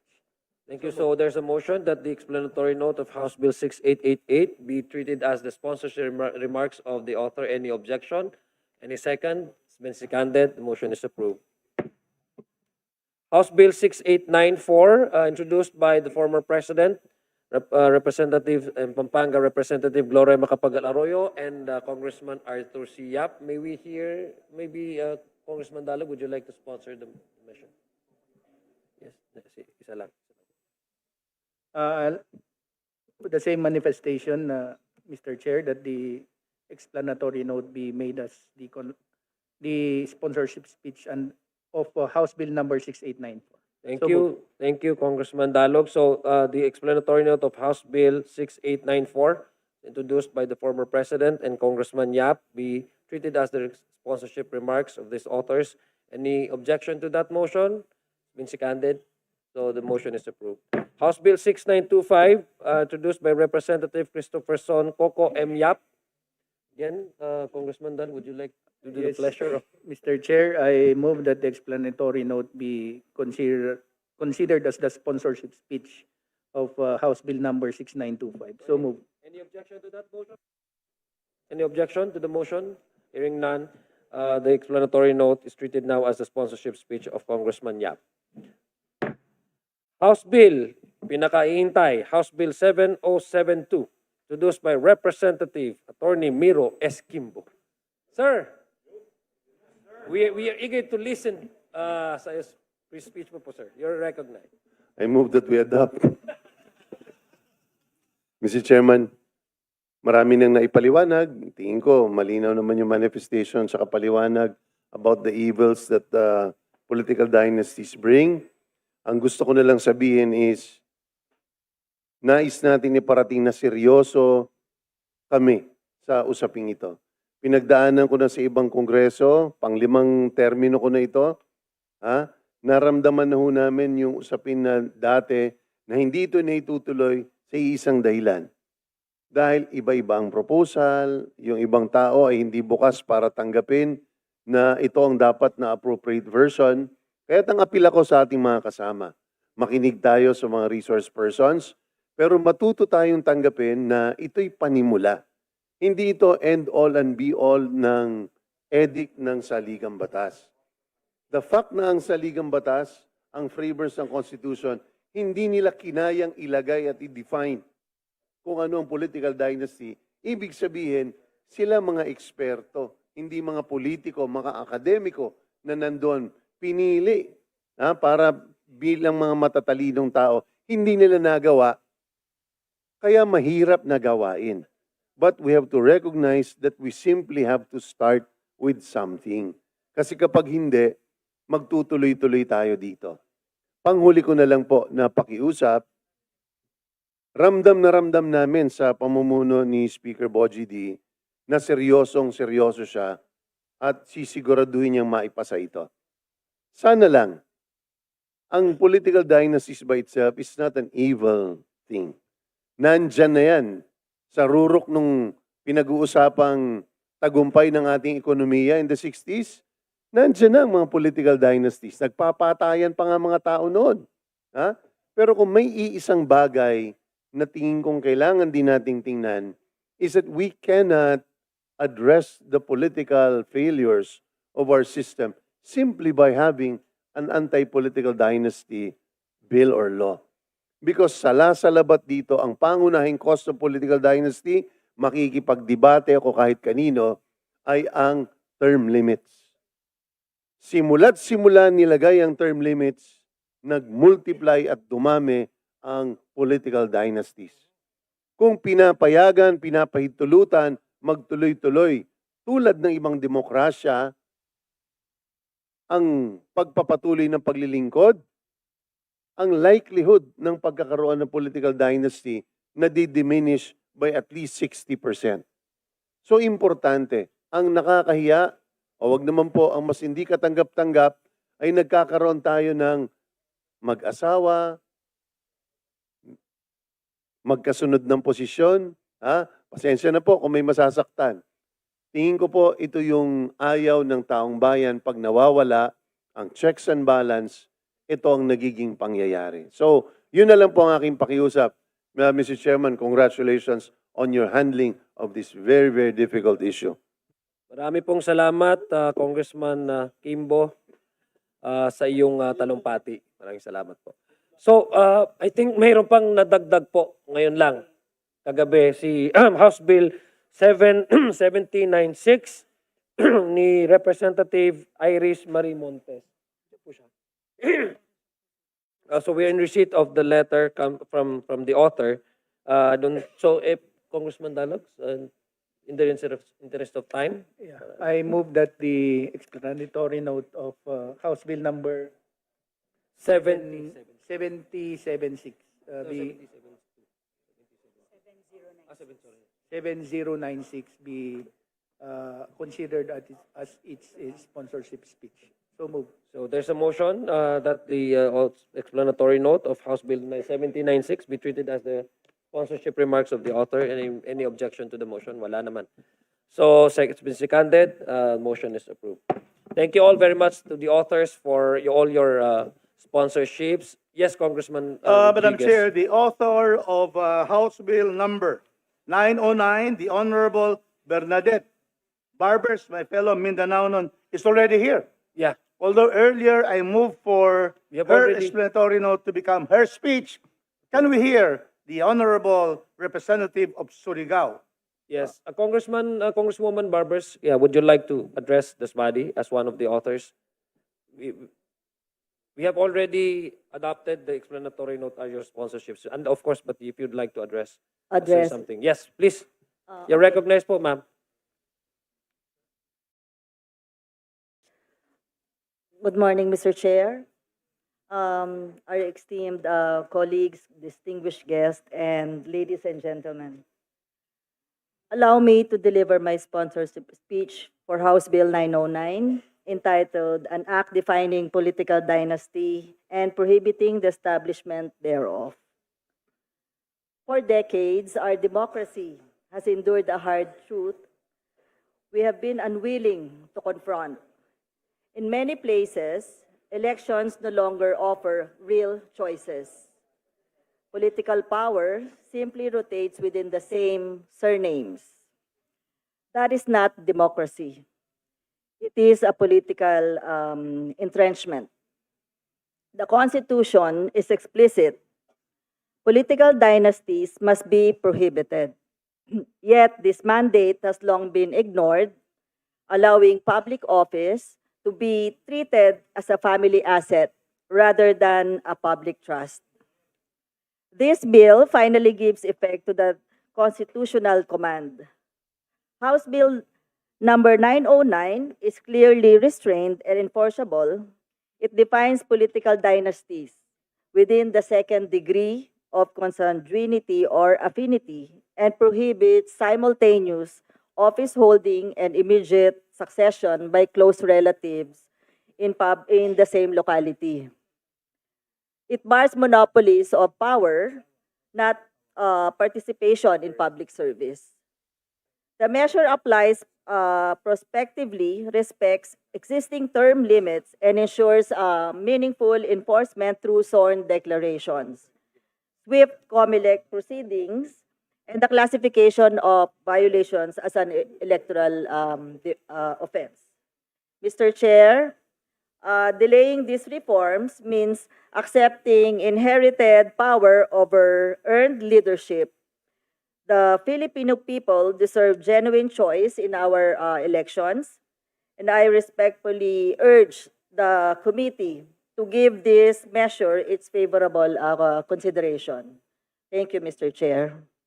Thank you very much po, Ma'am Congresswoman Barbers, for your remarks. Again, gusto ko lang po magpasalamat sa lahat ng bawat isang author po ng tong measure na to. Indeed, all your inputs and your explanation on your proposed measure would definitely guide the discussion of this committee as we pursue, providing the legal and at least sana, yung acceptable definition on what political dynasty is. Now that we have heard your sponsorship remarks, we would not like to hear the comments and the inputs from our guests. But before I recognize first, I think Comelec, I think Comelec, Chairman Garcia they will be having their in-bank meeting today. So with the permission of the members, I would first request Comelec to respond and maybe to share to us their opinions and inputs on this measure. But before I recognize Chairman George Garcia, let me just premise the discussion on four basic questions. I think these questions have already been explained through the explanation of sponsorship remarks of our individual authors. But let me just lay down and ask these legal questions that many of us would like to know, especially the non-lawyers here. number one question, on definition of scope, because we're talking about political dynasty, again, this has already, time and time again, has already been asked by many of us here. How do we even define, approach, and provide legal definition, working definition on the dynasty in the context of a democratic country such as ours? So the question is, how should we define a political dynasty with sufficient precision to avoid ambiguity in inconsistent application with Article 2, Section 26 of the 1987 Constitution? What degree of consanguinity or affinity should reasonably fall within the prohibition on what constitutional basis can such limits be justified? On constitutional rights and democratic principles, question, how do we balance the tension or harmonize the prohibition of political dynasties without infringing upon the constitutional right to suffrage or the guarantee of equal protection under the law? Do restrictions on political dynasties reconcile with the fundamental right of individuals to seek public office? I think this has also been aired and manifested by Congressman Romulo. Is the prohibition consistent with democratic ideals of meritocracy and equal access to public service? And lastly, in the hierarchy of fundamental rights, what right should prevail? So these are basic legal questions that we'd like to be at least be answered, probably addressed by our legal luminaries present here today. So again, to give way for the Comelec to proceed, I think today they will be having their en-banc meeting to discuss about the BARM election, because which is also equally important. No, may we hear first from the Commission on Election Chairman George Garcia, sir. Maraming salamat po, Mr. Chair, the honorable members of this committee, the honorable members of the House of Representatives, sa ating pong mga panauhin, sa inyo pong lahat, magandang hapon. Maraming salamat. The Comelec is fully supportive of any measure that will finally institutionalize the anti-political dynasty provision of the Constitution. There's no question about that. Susuporta po kami 100%. Kung kaya nga lang po, sana bigyan niyo po kami ng ilang minuto lang maipaliwanag yung mga magiging problema ni Comelec if there will be a law such as this, especially on the enforcement and implementation. Lagi naman po yun ang problem. Yung crux of the controversy is in the enforcement and implementation, perhaps because they failed to realize na hindi ganun kadali na ipagpatupad. But we have to push for this bill at all costs, and we honestly believe that this 20th Congress will definitely pass this very important piece of legislation. The law or the bill must be brief, broad, and definite. Kindly please do not allow the Comelec to have that leeway in the interpretation of the law that you will be making. That will be problematic. That will be brought to the Supreme Court. Your law may not be questioned before the Supreme Court, but our IRR may be questioned before the Supreme Court. And therefore, even if we speed up the process of passing, but if we will fail to really see what is the intent of Congress, we will be charged with grave abuse of discretion amounting to lack or excess of jurisdiction. Hindi rin namin po maipapatupad. So dapat po brief, broad, definite. As much as possible, the Comelec will not be left to interpret what is your desire as provided in the provisions of the law. Ngayon po, we would like also to emphasize that there, as previously cited by Congressman Jokno, there were two legislations already institutionalizing the anti-political dynasty. First, the SK Reform Act. Napakadali po namin naipatapod yun ng 2022 barangay and SK elections. Bakit? Naging napakaliwanag po kasi sa Comelec. Sino ang disqualified? Sino ang mariretain? Sabi po ng SK Reform Act, ang disqualified yung candidate sa Sangguniang Kabataan. Basta meron siyang relative by second degree sa national, provincial, regional, city, municipality, barangay, na incumbent, disqualified si SK. Simply because perhaps hindi magkasabay yung eleksyon ng SK at saka yung other candidates. So it's very easy because you have an incumbent to be the basis of who will be the dynast and who should be retained. Doon po sa Bangsamoro, of which the Comelec was able to help in the drafting of the election code, including the IRR. Ang disqualified po doon ay yung pong second degree relative ng isang nominee sa parliament. So meaning to say, nilimit nila sa parliament. Ibig sabihin po, doon po sa kanila kasi, yung political parties will be required to submit 40 nominees.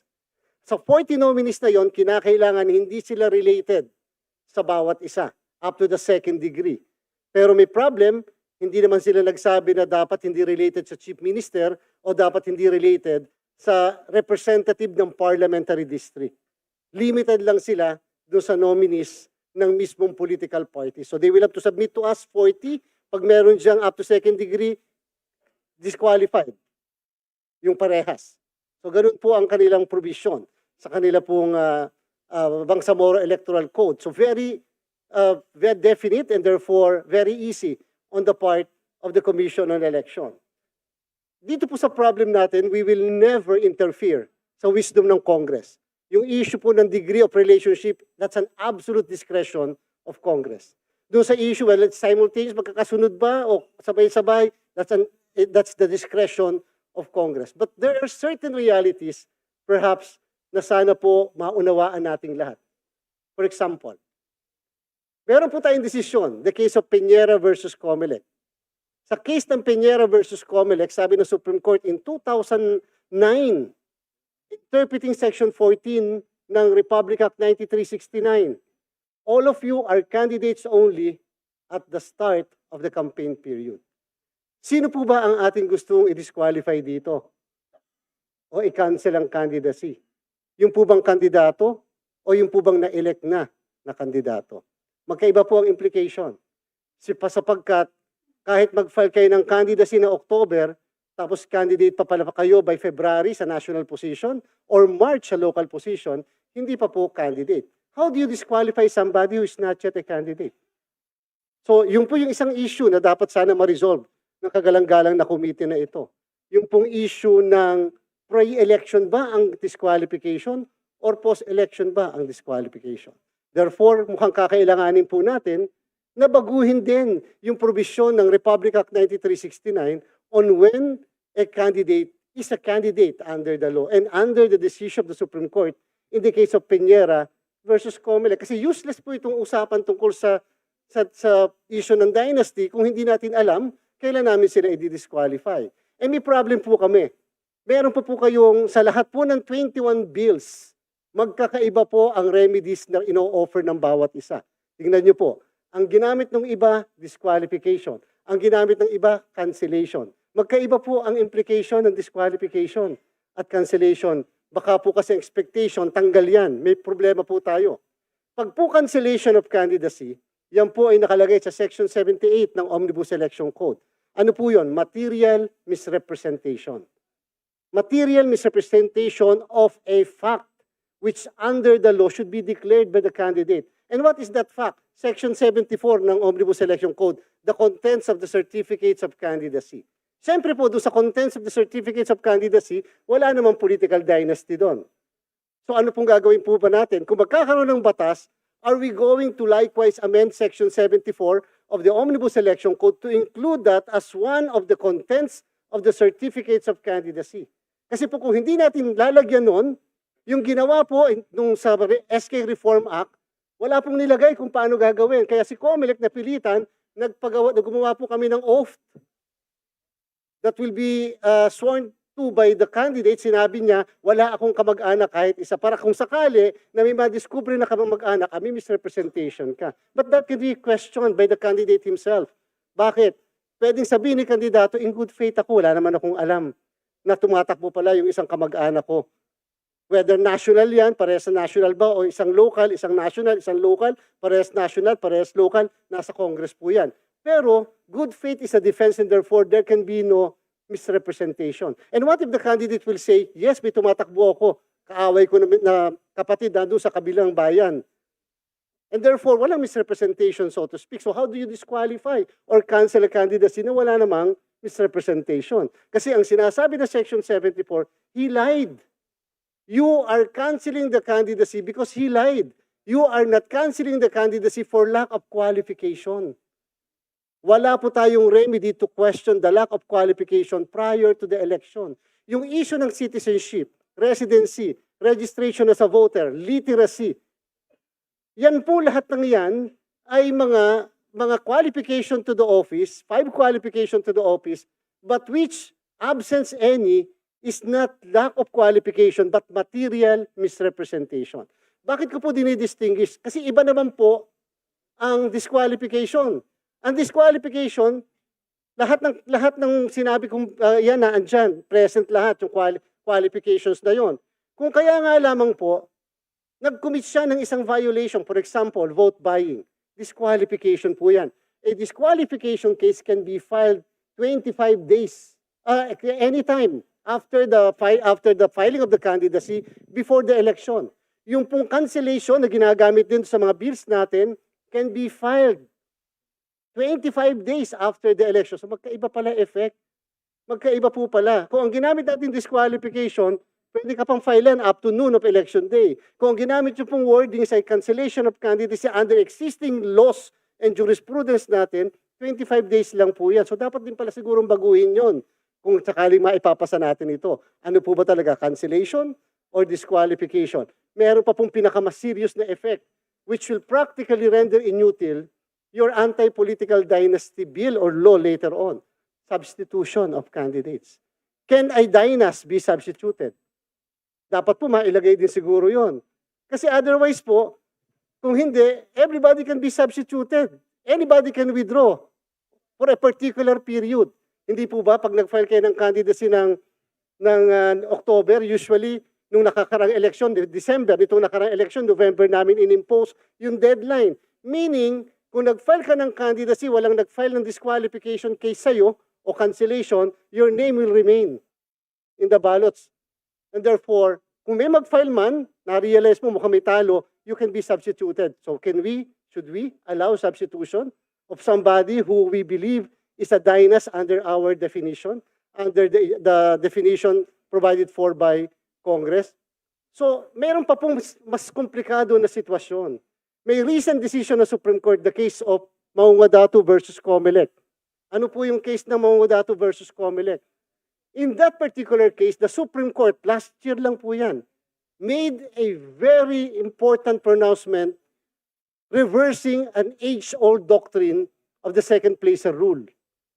Alam po nating lahat, kapag ka ang final ay cancellation of candidacy, kapag ka na-cancel ang candidacy after the election, nanalo na after the election, ang pinapaupo kahit ng Supreme Court ang second placer.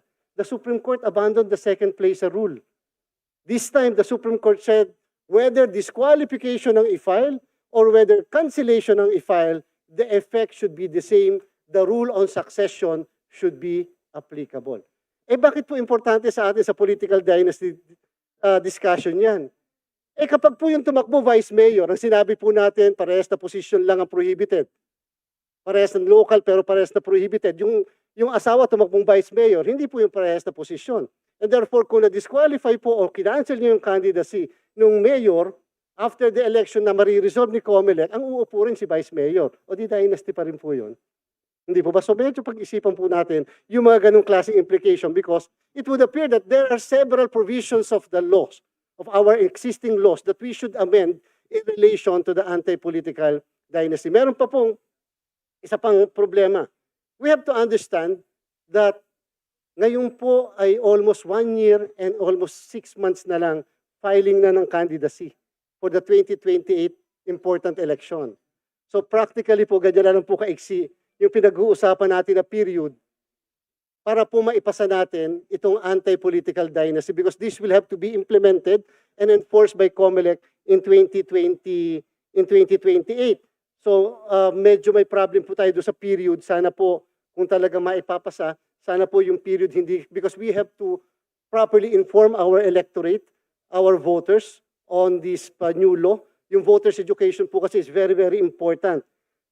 The duty of Comelec is purely ministerial. Under Section 77 of the Omnibus Election Code, the Comelec has no choice but to accept the certificates of candidacies of candidates. So kahit po alam namin, mukha namang Chinese to eh. O kaya naman po mukhang alam namin kamag-anak to ni Mayor o asawa. We cannot refuse accepting the candidacy. Ito pa po, naglagay po doon sa provision ng ilang bills that the Comelec can motu proprio cancel candidacy. But even in the exercise of our motu proprio jurisdiction and power, we have to afford due process to candidates. Hindi po automatic na alam namin na yan ay kamag-anak, can cancel. Ang problem po natin, pag ganitong klase ng ground ng disqualification or cancellation, you need a full-blown hearing. You need to prove that this person is really related to the candidate, whether to the incumbent or pareha silang related.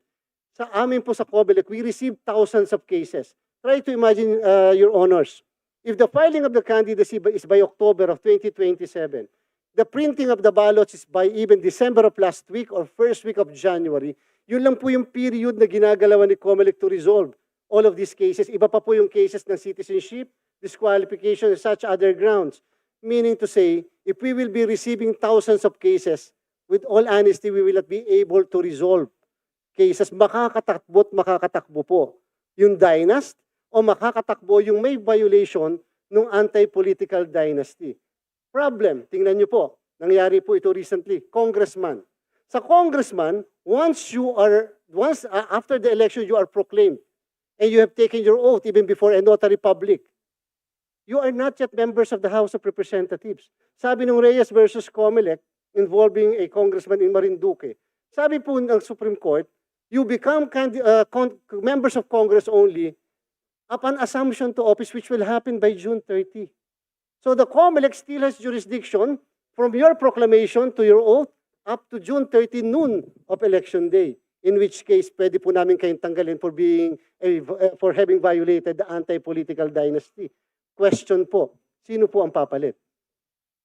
Samantalang sabi po ng Supreme Court, there is no second placer and therefore there is no succession sa member of the House of Representatives. So ito po yung mga bagay na pag inisipan po natin medyo problem. Isa pa po, may nakita po kami bills, sinama po ang party list. That is actually, we are supporting that. However, may problem po tayo.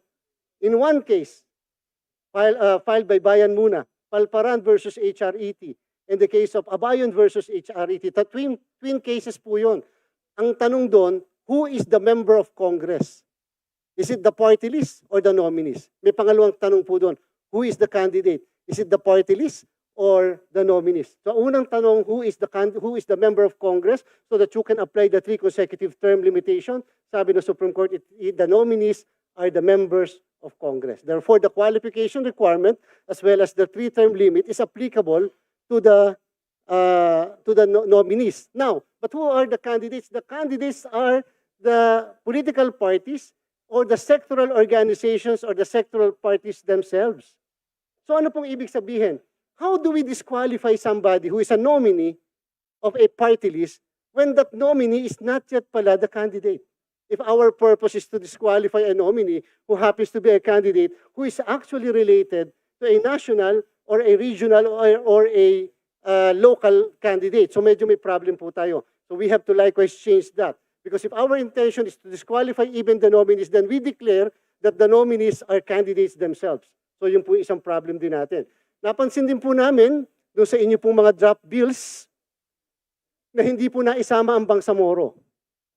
Nabanggit niyo po provinces, but Article 10 of the Constitution provides that local government units shall constitute the provinces, cities, municipalities, barangays, and the autonomous regions in Muslim Mindanao. So ano pong ibig sabihin? Meron po silang chief minister, meron po sila doon na members of the parliament. Doon po sa kanila ay 32 na ang parliamentary districts nila. Meron po silang 40 na members dapat ng political parties at meron po silang 8 na mga miyembro po ng sectoral organizations. Tanong po, kung sakali po ba dito sa ating pong mga proposal, idadamay din po ba natin na may violation ng anti-political dynasty even sa ating pong Bangsamoro? We should not exclude any position because that will violate the Equal Protection Clause of the Constitution. So what we are saying po, baka po ang gawin namin with all due respect and with all candidness, baka po ang filing ng candidacy namin will be by July of 2027. mas i-advance po namin so that we will be able to resolve cases. Take note po, we experienced something. Dumating po kami sa point, nung nakaraan, kung natatandaan po ng lahat, nag-disqualify po kami ng lahat ng nuisance case candidates.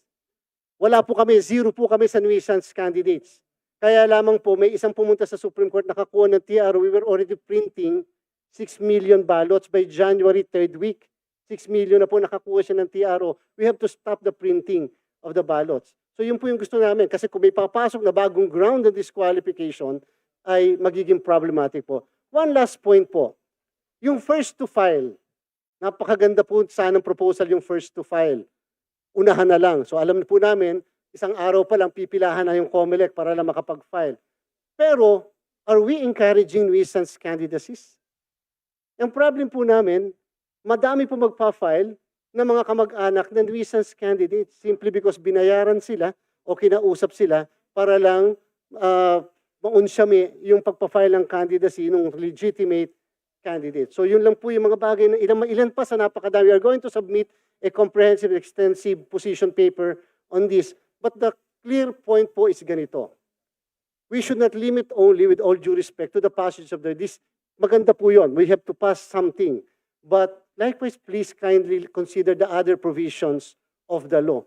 Simply because if we will not properly amend other provisions of the code, election code, and other election laws, hindi rin po natin ba ipapatupad ng tama ang ating pong napakaganda na panukalang batas na to ng political dynasty. So in the meantime, Your Honors, we're going to submit after this hearing our position paper on this and everything, yung mga iba pa, including an analysis of each and every authorship of your bills so that we will have comments likewise on these bills. We will not make a suggestion simply because we reserve that to the wisdom of the Honorable Congress. Maraming salamat po. Magandang hapon. Mr. Chairman, I have some questions to the chairman. Thank Chairman. you. Yes, First question is, before we recognize po, just a few, thank you, Comelec, for that remarks. I believe you will submit a presentation, right?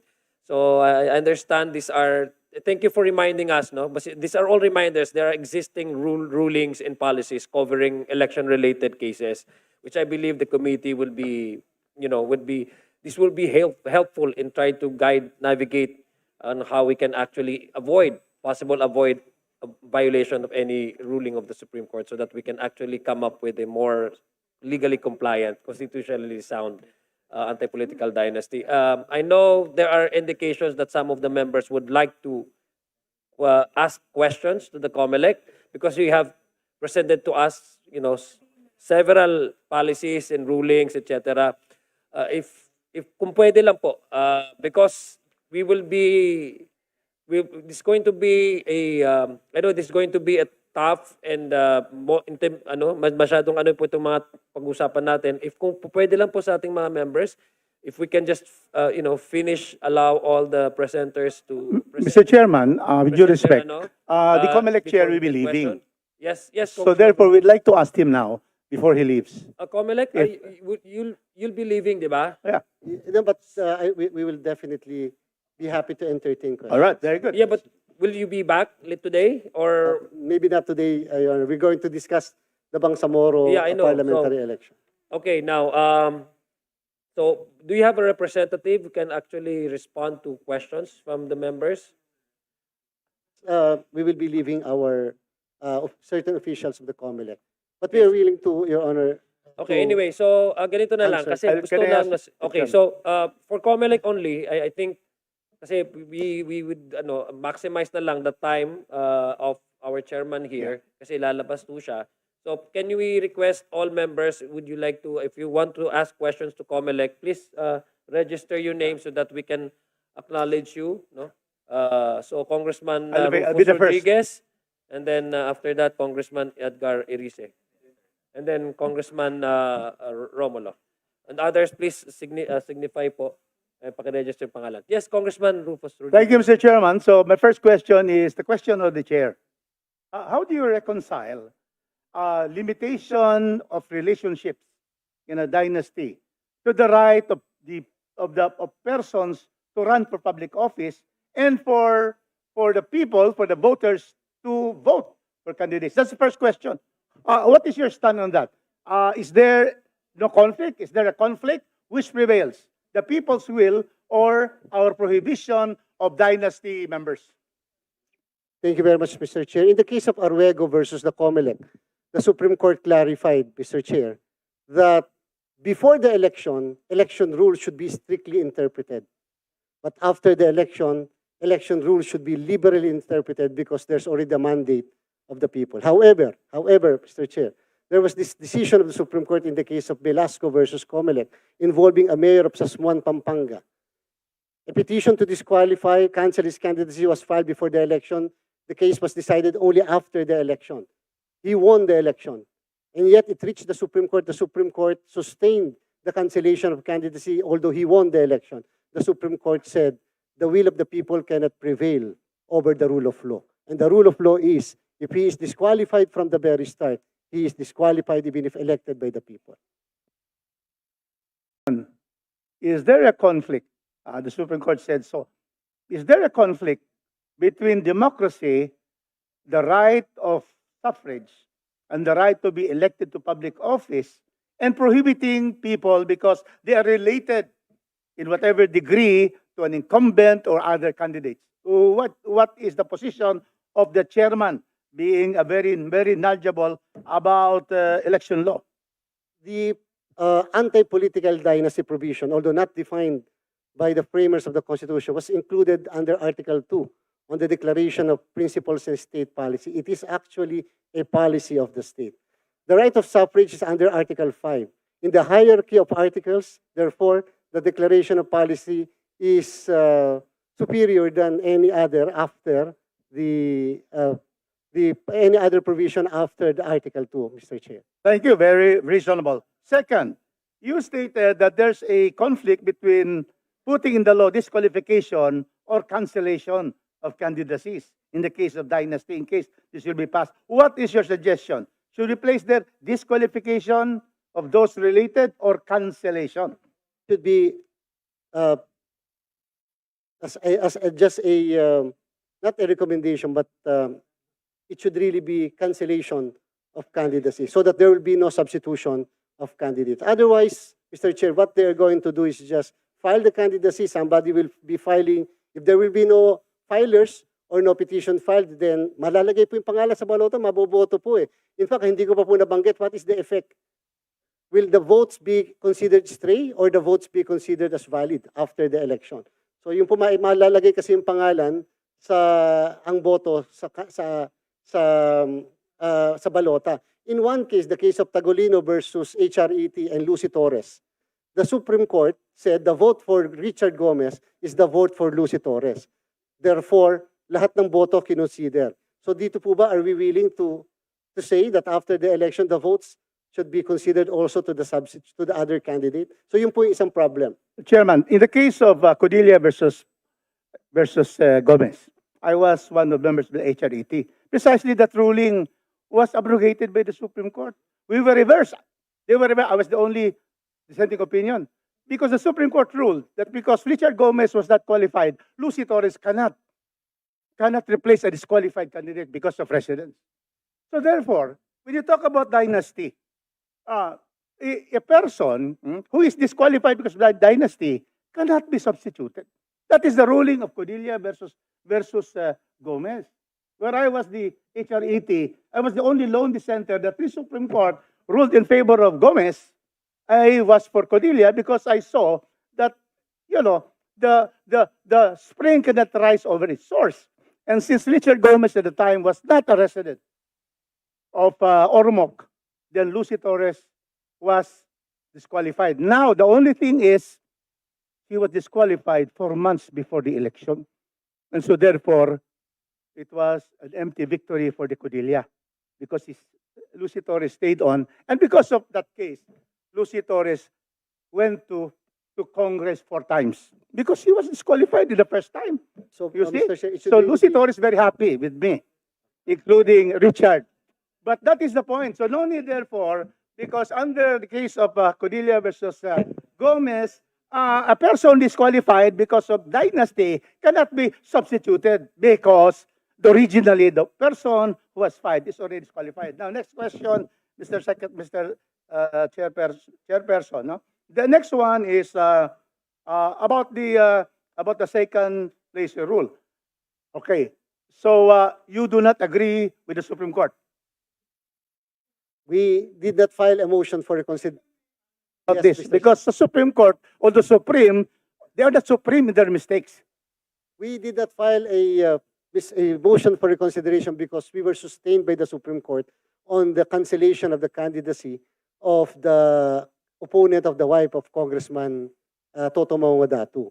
But however, we did not file a motion for reconsideration as regards the issue of the abandonment of the second place rule. But I think the petitioner there filed a motion for reconsideration on the issue. So, hindi na po importante, but we support the Supreme Court, and therefore, whatever the Supreme Court will say, we'll just implement, Mr. Chair.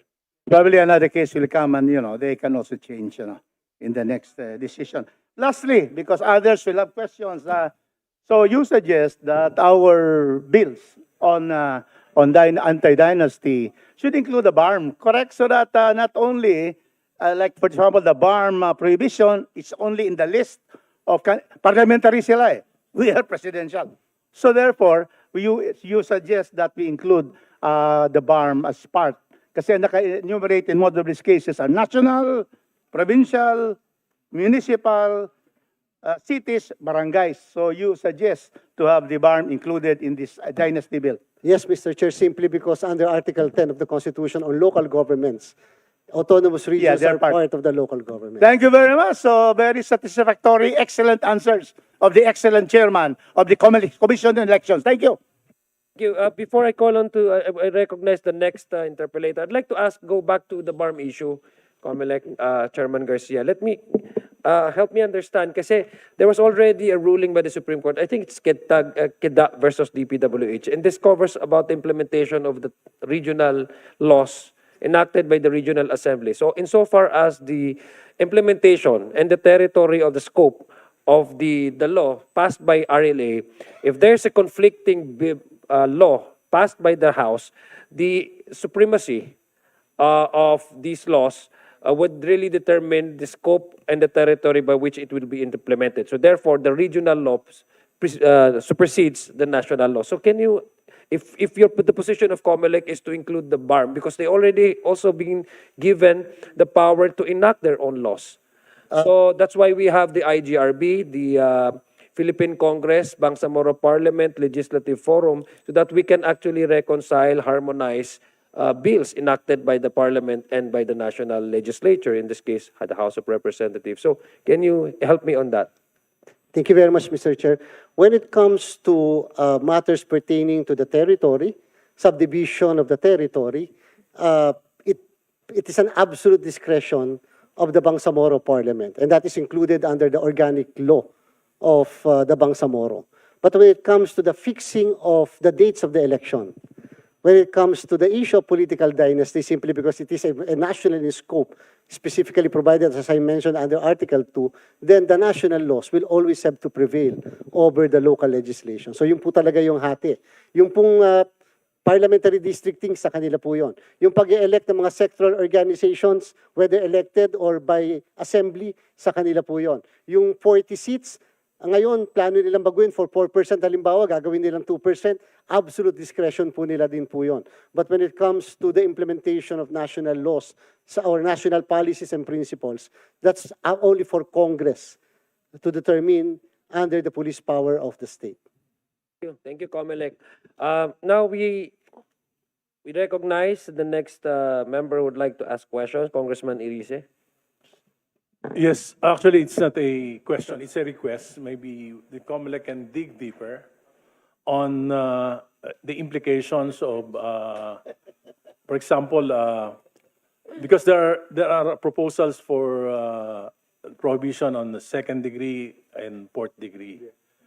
Ang aking pong question dito yung enforceability.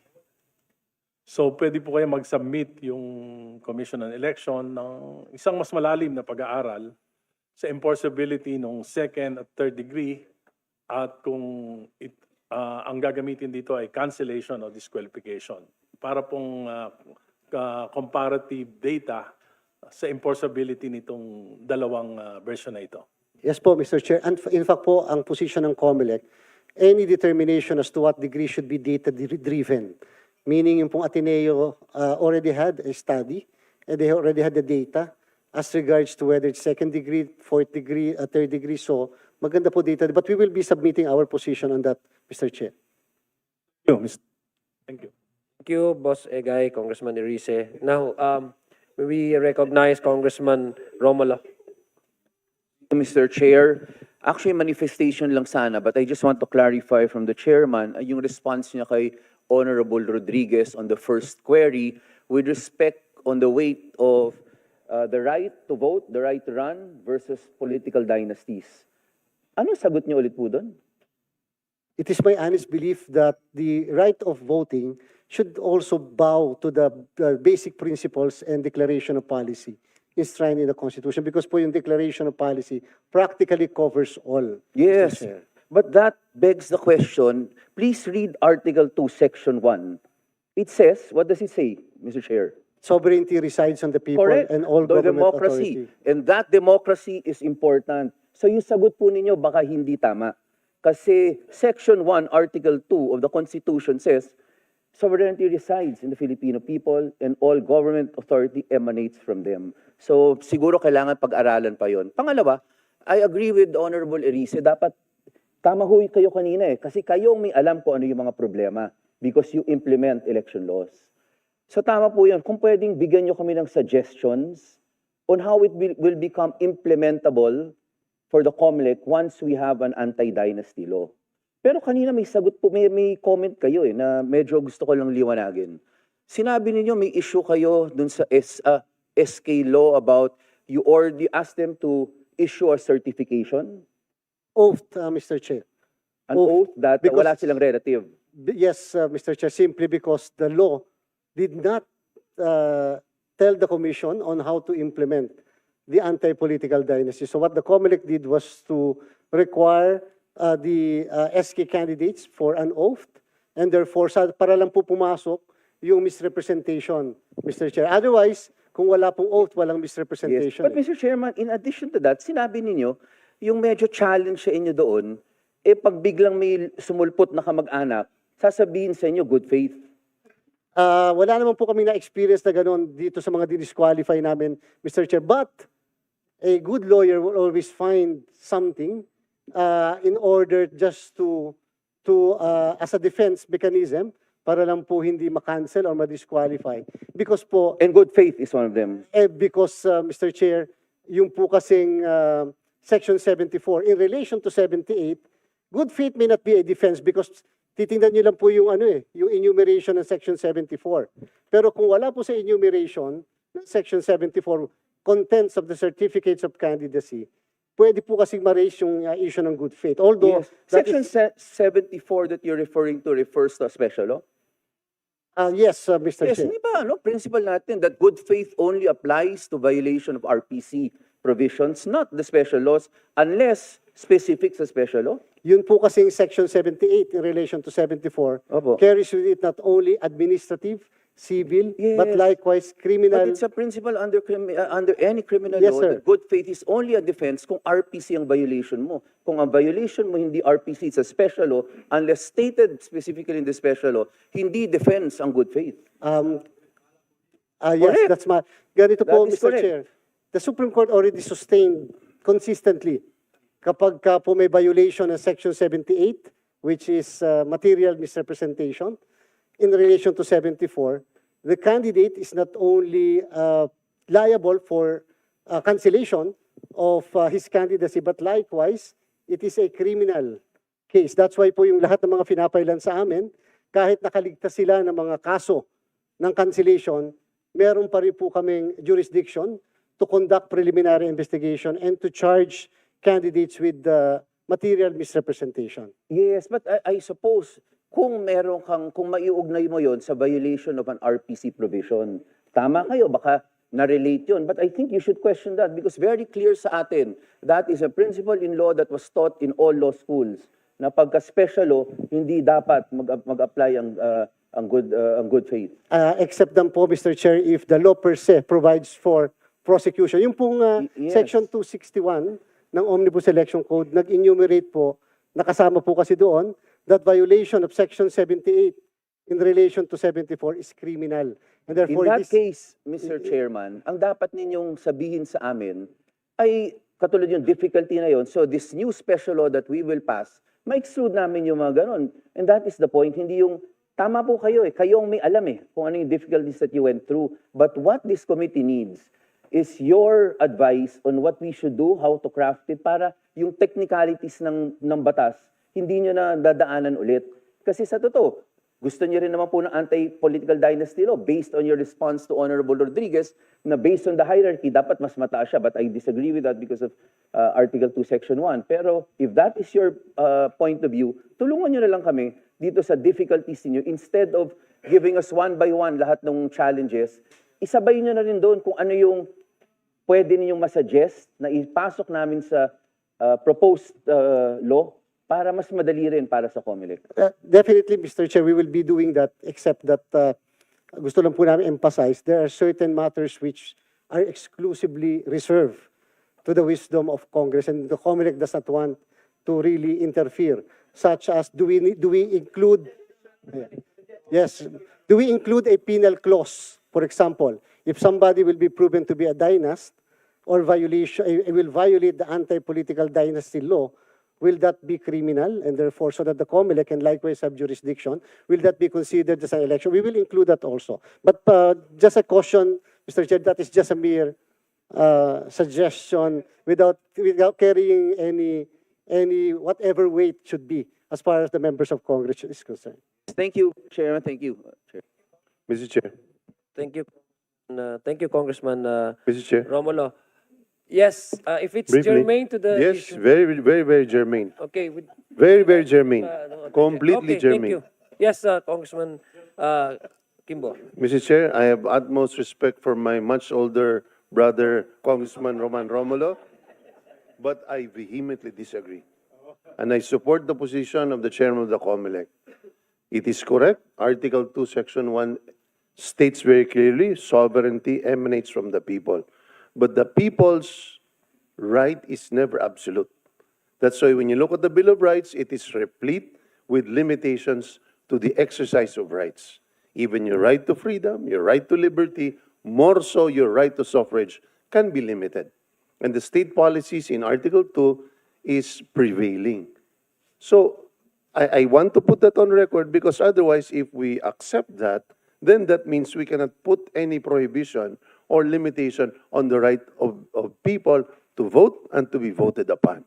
So I'm just respectfully disagreeing, Mr. Chair. Thank you for your opinion. Thank you for your opinion. Yeah, thank you for your Chair, just to respond. Okay. I fully respect, and my only point in mentioning that was the chairman of Comelec said that because of precedents based on the sequence and declaration of policy, para sa kanya, definite siya na nangingibabaw yung right to pass an anti-dynasty law. Ang point ko lang, hindi dapat yun yung reason. There must be a good reason, but that is not the reason because we still have Article 2, Section 1 of the Constitution. Thank you, gentlemen, for your last point, points. Mr. Chair. I promise, last point. Okay. I agree with Congressman Romulo. So when you apply the hierarchy of rights, it applies to the Bill of Rights alone. Meaning from the first section all the way down, that's the hierarchy that you apply. But as far as Article 2, relative to Article 3 is concerned, they are separate in terms of interpretation. But when you want to utilize a conflicting set of rights, you will have to look at the hierarchy relative to just Article 3 alone. Thank you, Mr. Chair. Thank you. Are you gentlemen done with your legal? Yeah, I understand. Yeah, and thank you for all those points. Again, Comelec, we would request you again, Comelec, to submit to us your position papers, including the request of Congressman Romulo to include all the all the implementation of all these rulings in election-related cases so that we can also know how to provide special provisions or sections in the proposed substitute bill that will come up by this committee. So ganun lang po. Thank you very much, gentlemen, for your questions. Thank you, Comelec. Now, we recognize Congressman Garbin to ask questions to Comelec. Thank you, Mr. Chair. Now, I fully support the anti-political dynasty bill in broadening of political participation and limiting the concentration of powers sa nagkakailang pamilya lamang. And in doing so, we need to really come up with this. Yeah, I was the last beneficiary of the second placer rule, wherein the Comelec and Bank upheld the decision, was upheld by the Supreme Court decision. I was listening to the chair of the Comelec, and he said that in doing so, we need also to harmonize the provisions of other laws and the Constitution. Comes to my mind, Mr. Chair, that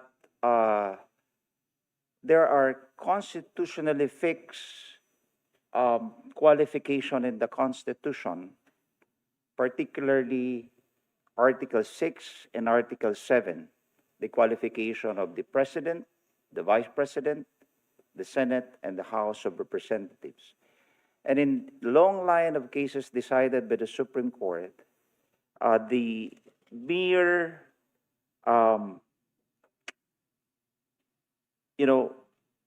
addition of qualification by ordinary legislation was declared as unconstitutional.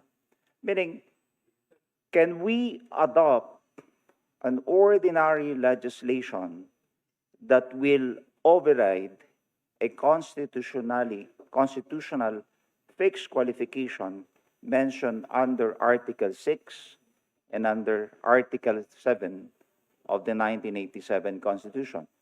Sa atin, dito sa Kongreso, natural-born citizen, 25 years of age,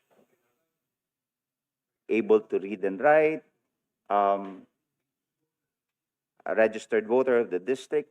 Ito po yung question because can an ordinary legislation override those specific qualifications mentioned under Article 6 and under Article 7 of the 1987 Constitution? These are national elective offices of which their qualification is fixed and categorical under the said provision, Chairman. Thank you very much, Mr. Chair. That's why po, Mr. Chair, our initial statement was that the best remedy should be cancellation of candidacy. Because in cancellation of candidacy, it does not refer to the qualification to the office. Although, indeed, you are mentioning citizenship, residency, registration as a voter, literacy, and age. But just the same, sabi po ng Supreme Court, pag Section 78 and cancellation, hindi naman dahil wala siyang qualification, but because he lied.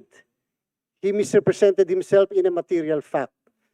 Samantalang kung ito po'y disqualification, it may refer to an additional qualification which Congress cannot do because the Constitution, as you have mentioned, Mr. Chair, fixed already the qualification, basic qualification to a particular office. As mentioned po kanina sa isang speech, Mr. Chair, the Supreme Court already said in one case, yung pong kaso ng Pimentel versus Comelec, at saka po yung Dangerous Drugs Board case. Nagdagdag po ang Congress, ang Comelec mismo ng additional qualification, certification na hindi addict yung mismong kandidato. It was raised before the Supreme Court. The Supreme Court reversed the Comelec saying that number one, that is an act of legislation. Number two, you cannot really put or add additional qualification to what is prescribed by the Constitution.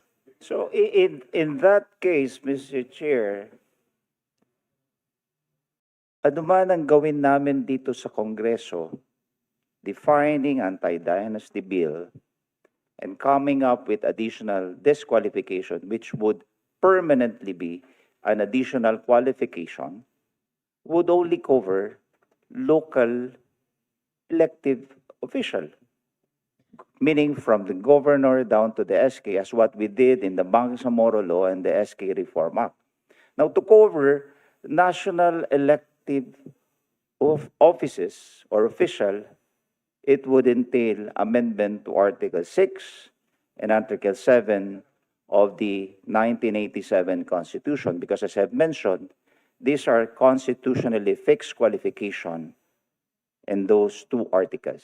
Would that be correct, At this Chairman? point, Mr. Chair, I'm not yet in the position to answer. It may be legally correct, but that will intrude into the wisdom of Congress that I have mentioned, because that will now be, my answer will now be an answer to whether it should be a national or a local dynasty disqualification. So, hindi na lang, isasama na lang po namin doon sa position paper, Mr. Chair. Ang kakilaman po kasi dito, Mr. Chair and Mr. Chairman, that whenever we introduce reform, that reform should be constitutional, totoo at enduring. Hindi tayo pwede pumasa dito na pagdating sa Korte Suprema ay dideklara lang as unconstitutional. I'm speaking of members of the House, the Senate, and those who will be running for President and Vice President. Thank you, Mr. Chair. Mr. Chair. Thank you very much. We have a list here.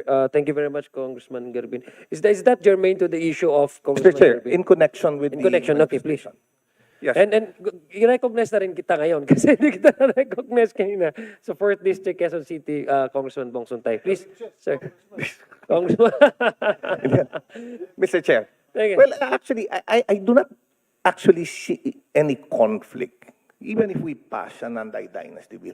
In fact, it reinforces a constitutional mandate. The provision on Article 2, Section 26 of the Constitution, which states the 1987 Constitution explicitly provides that the state shall guarantee equal access to opportunities for public service and prohibit political dynasties as may be defined by law. So what we are doing is strengthening that provision and implementing that provision. We're not adding any additional requirement. We are implementing Article 2, Section 26. There's no conflict.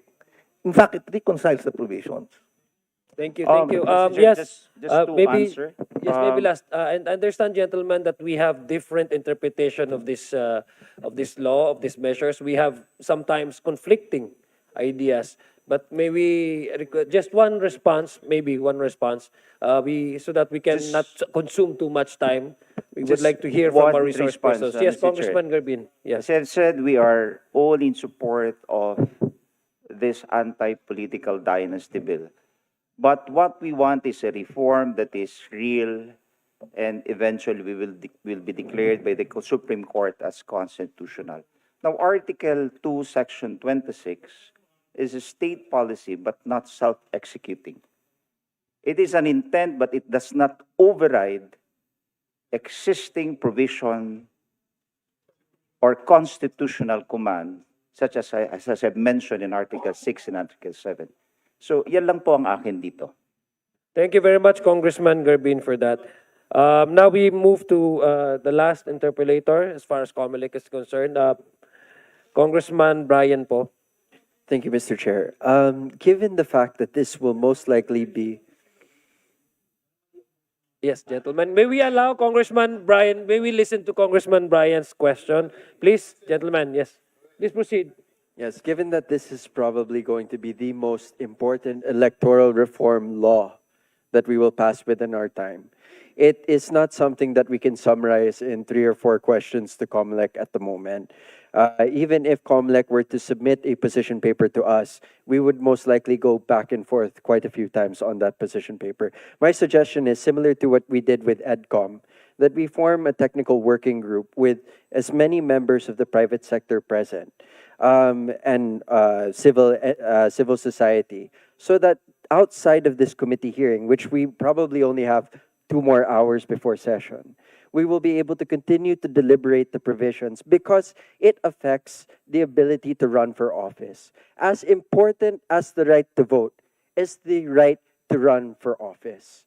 So we cannot summarize that in a few questions in a few hours.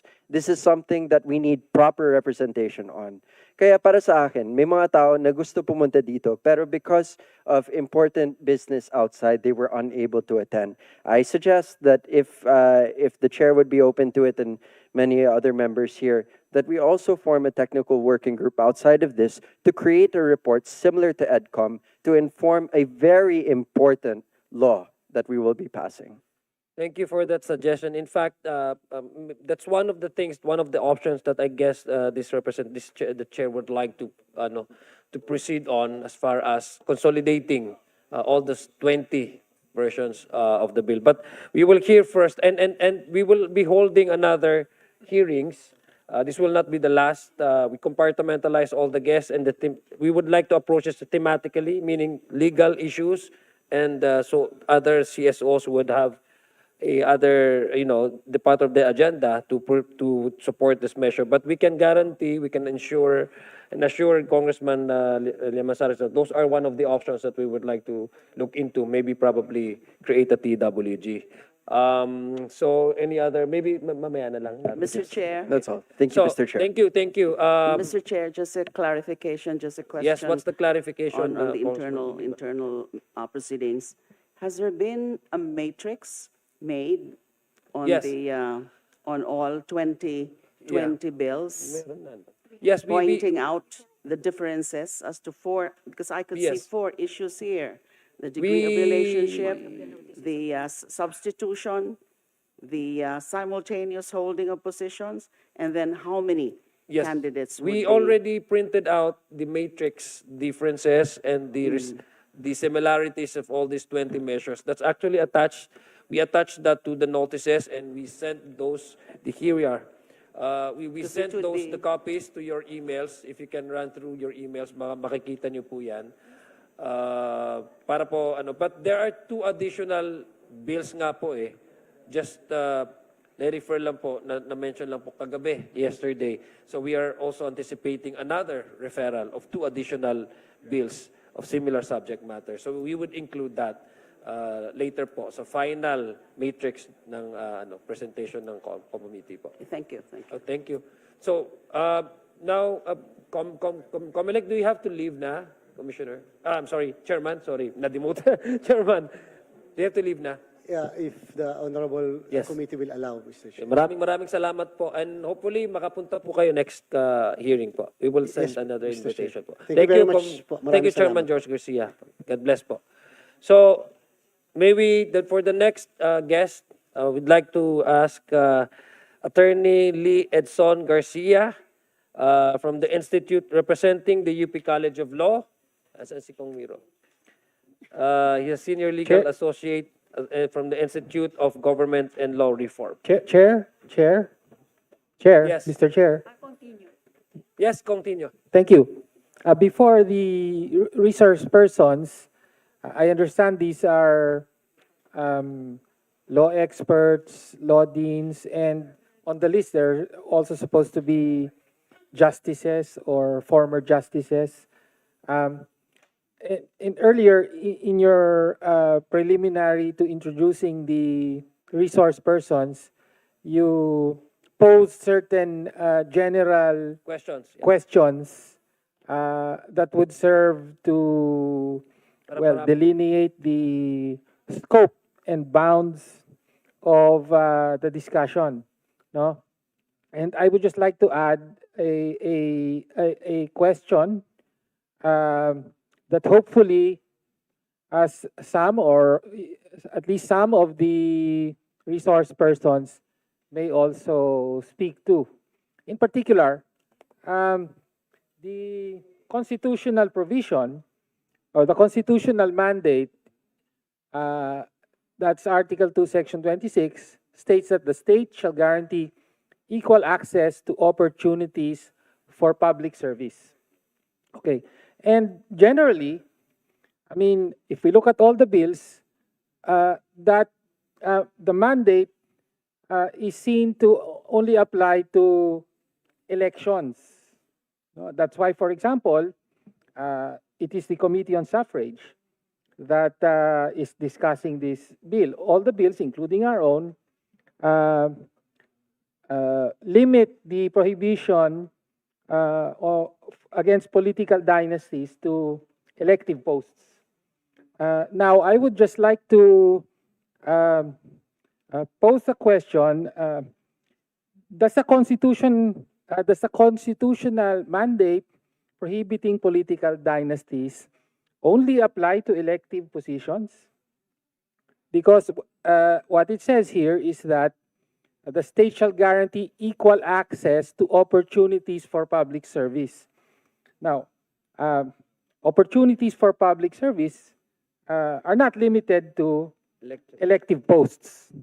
So, baka pwede po may magpaliwanag lang why, for example, the constitutional mandate does not or should not extend to, for example, appointive positions.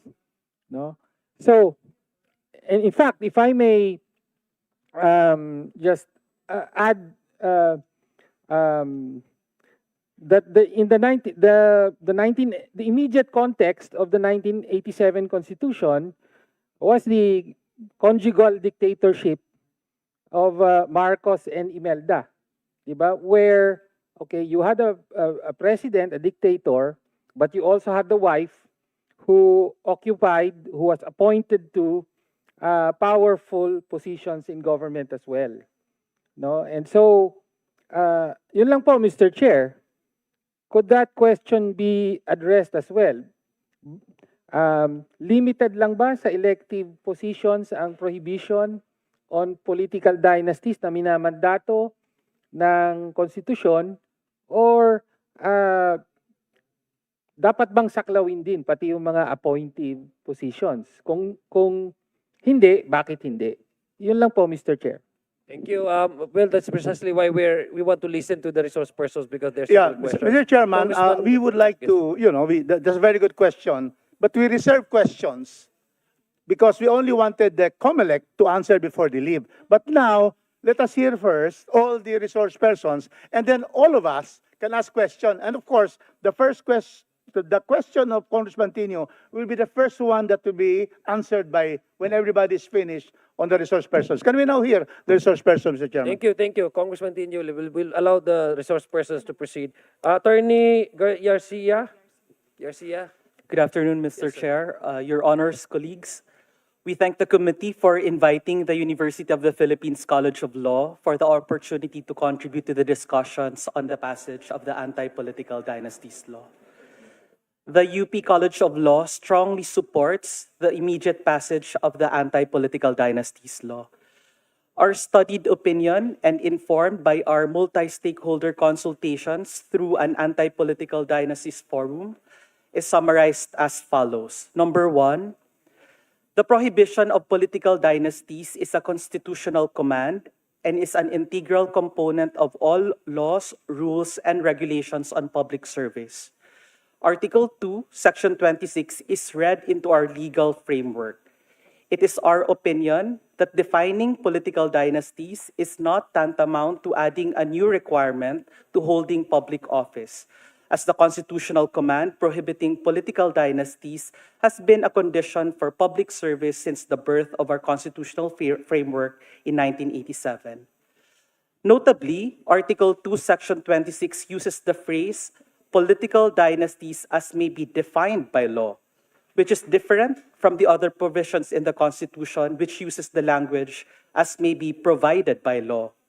As such, it is our position that only the definition is left to the wisdom of the Congress, not the prohibition itself. We also note that there was in fact a motion during the constitutional deliberation to delete the prohibition on the ground of the absolute right of the people to vote and of candidates to run for public office. This motion was duly considered and debated and ultimately defeated, holding the primacy of the prohibition against political dynasties over the absolute right of the people to vote and of the candidates to run for public office. The Filipino people ratified this provision, carrying the intent of the framers to give primacy to the prohibition, and we presume that the people are fully aware of the deliberations made by the Constitutional Commission. Notably, the Constitution also limits the right to vote and the right to run for public office by providing conditions such as citizenship, age, residency, among others. The prohibition of political dynasty is a similar constitutional limitation, mandate, and command. Number two, the scope of the prohibition should cover both simultaneous and successive holding of public office. In academic language, the prohibition should extend to both thin and fat dynasties. Ito po ay pagbabawal ng sunod-sunod at sabay-sabay na paghawak ng pampublikong posisyon ng dinastiya. Our opinion is based on the records of the Constitutional Commission, which aim to address the problem of guaranteeing equal access to public service with a strong conviction to end the practice of inheriting public office. In addition, the framers of the Constitution also aim to address the problem of graft and corruption that is a result of families holding positions of power at the same time. Recent studies confirm these concerns raised in 1986. Political dynasties are linked to underdevelopment, high incidence of poverty, graft and corruption, and weakening of the rule of law. It also leads to voter apathy and lack of interest in democratic participation. To address these issues, both simultaneous and successive holding of public office should be prohibited. Number three, notably, the prohibition was meant to prohibit both elective and appointive offices. In response to the question of Representative Tinio, the original text of the constitutional provision actually proposed the text public office. But upon the motion of Commissioner Davide, the text was amended. What was adopted was public service. And the explanation in the constitutional deliberation was an express intent to cover both elective and appointive offices. Number four, the degree of relationship may be based on existing statutory and constitutional provisions. For example, Republic Act number 6713, or the Code of Conduct and Ethical Standards for Public Officials and Employees, defines relatives as within the fourth degree of consanguinity or affinity. Republic Act number 10742, or the Sangguniang Kabataan Reform Act, uses second degree of consanguinity or affinity. The 1987 Constitution prohibits the appointment of president's relatives within the fourth degree of consanguinity in certain public offices. It is our position that at the very least, the prohibition should extend to the second civil degree, but to also consider other statutory provisions that extend to the fourth degree of consanguinity. Finally, the Anti-Political Dynasties Bill should also include reforms to address voter literacy and empowerment, together with measures that address socio-economic issues in the country. The existence of political dynasties is a manifestation of weak democratic institutions that is linked to poverty. This new law should be seen as the first step towards achieving comprehensive electoral reforms in the country towards a broader socio-economic reform. Thank you very much. Thank you, Attorney Garcia. You do have a study that you done, diba? The UP College of Law hosted a multi-stakeholder forum, and all the studies were presented there, Mr. Chair. So we have studies from our constituent colleges, also from our political law experts, even also from the Ateneo School of Government. But you have already done a study and yun, may presentation kayo, di ba? Mayroon kayo. Yes, Mr. Chair, I presented during the PLLO Yes, organized so what forum. you read to us is just your position. But can we request for you for the presentation that you also, I believe you were attended last week or 2 weeks ago dun sa Novotel, and you presented a very conducted yung study ninyo, yung result ng study ninyo, there were illustrations and there were actually graphs. Can you submit to us those Yes, those Mr. studies? Chair. Para marami tong studies ito eh. We actually submitted that in also, but we will resend it to Yeah, the your committee. presentation. Thank you very much, Attorney. Thank you, Mr. Chair. So now we proceed to Attorney Catherine Alcantara, attorney from the Institute of Government and Law Reform. Thank you, Mr. Chair. So, I am from the UP Law Center, Institute of Government and Law Reform, and we take the same position as the UP College of Law. The UP IGLR and the UP Law Center and the College of Law are actually part of one UP Law complex in the University of the Philippines. So we represent one UP Law complex. Buong-buo po ang suporta namin sa pagpasa ng isang batas na tunay na magpapatupad sa utos ng ating saligang batas na ipagbawal ang political dynasties. Since we echo Professor Garcia's opinion as delivered, may we just add briefly to the points he raised, since as mentioned, the UP Law Center had the opportunity to host an academic symposium conducted in May 2024 entitled Political Dynasties, Biyaya o Parusa. And in this symposium, we were able to gather the inputs of former commissioner to the 1986 Constitutional Commission, Rene V. Sarmiento, the UP College of Law Dean and Associate Dean Gwen Grecia de Vera and Paulo Tamase, former Dean of the Ateneo School of Government, now Department of Education Undersecretary Ronald U. Mendoza, other members of the academe from the colleges of Public Administration and Governance and the Social Sciences and Philosophy, and as well as inputs from petitioners of a pending mandamus petition before the Supreme Court, attorneys Wilfredo Trinidad and Rico Domingo. And just to summarize some of these inputs that were also presented by Professor Garcia during the forum a week or 2 weeks ago. So, thin and fat dynasties are entrenched in the Philippines. The prevalence of political dynasties has been linked to high levels of poverty, underdevelopment, corruption, and poor governance. Political dynasties affect competition and economic growth, concentrating power to families which dominate business ownership in the provinces. The general avoidance of the three branches of government on the topic of political dynasty have deprived the Filipino people of the benefit of judicious stewardship of power to prevent undue concentration and potential for abuse. The issue of political dynasties must be addressed together with other democratic and political reforms and together with socio-economic empowerment. And though the Philippines is one of the few countries that has a constitutional provision banning political dynasties, the depth of the entrenchment of dynasties in the Philippines is of a different level. Hence, there is no exact similarity between the Philippines and other countries as to the issue of political dynasties. And finally, just to emphasize a point made by Commissioner Sarmiento during the symposium, there should be a prohibition against political dynasties over and above the right to hold public office. So we hope these insights would be useful as the committee proceeds with its deliberations on the proposed anti-dynasty bills. Thank you very much. Thank you, Attorney. Again, do you have a presentation that you would like to submit to us? Mr. Chair, we can just send the same presentation that Professor Same presentation Garcia. kayo? Yes, sir. Okay, sige. Paki-submit na lang po, ma'am, Attorney. Yes, thank you very much. Now, to speak on behalf of the Integrated Bar of the Philippines, the President of IBP, Attorney Alan Papanolong. Mr. Chair, honorable members of the House of Representatives, fellow resource speakers, Assalamualaikum warahmatullahi ta'ala wa barakatuh.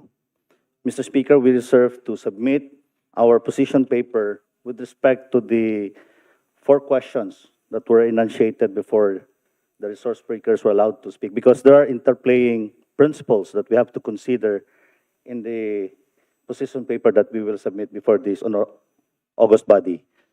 Nevertheless, Mr. Speaker, we have a position statement with respect to the 20 bills that are now pending before this House. May I proceed, Mr. Speaker? Bismillahirrahmanirrahim. Assalamualaikum warahmatullahi ta'ala wa barakatuh. May the peace and blessings of Almighty Allah be with everyone.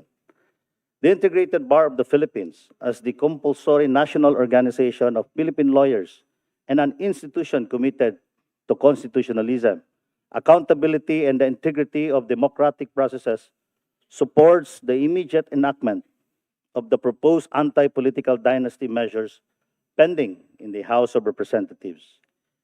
At the heart of these bills is a long-delayed constitutional command Article 2, Section 26 of the 1987 Constitution declares the state shall guarantee equal access to opportunities for public service and prohibit political dynasties as may be defined by law. This is a direct policy instruction to the political branches. For decades, the absence of an enabling law has allowed the continuing concentration of elective power, undermining electoral competition, weakening public accountability, and diminishing the constitutional promise of equal access to public office. Beyond Article 2, Section 26, the bills are reinforced by the following. Article 2, Section 1, the principle of republicanism and popular sovereignty. Public office is a public trust. Elective power must remain genuinely accessible to the people, not effectively reserved to a few bloodlines through entrenched name recall machinery and patronage. Article 3, Section 1 on the equal protection. Dynastic dominance produces structural inequality and political opportunity. A law designed to dismantle systemic barriers and open public service to broader participation advances, not violates, constitutional equality. At the Article 9 on accountability of public officers. Political dynasties heighten risks of capture of local institutions, including procurement systems, regulatory bodies, and even enforcement arms, impairing accountability mechanisms meant to check abuse of power.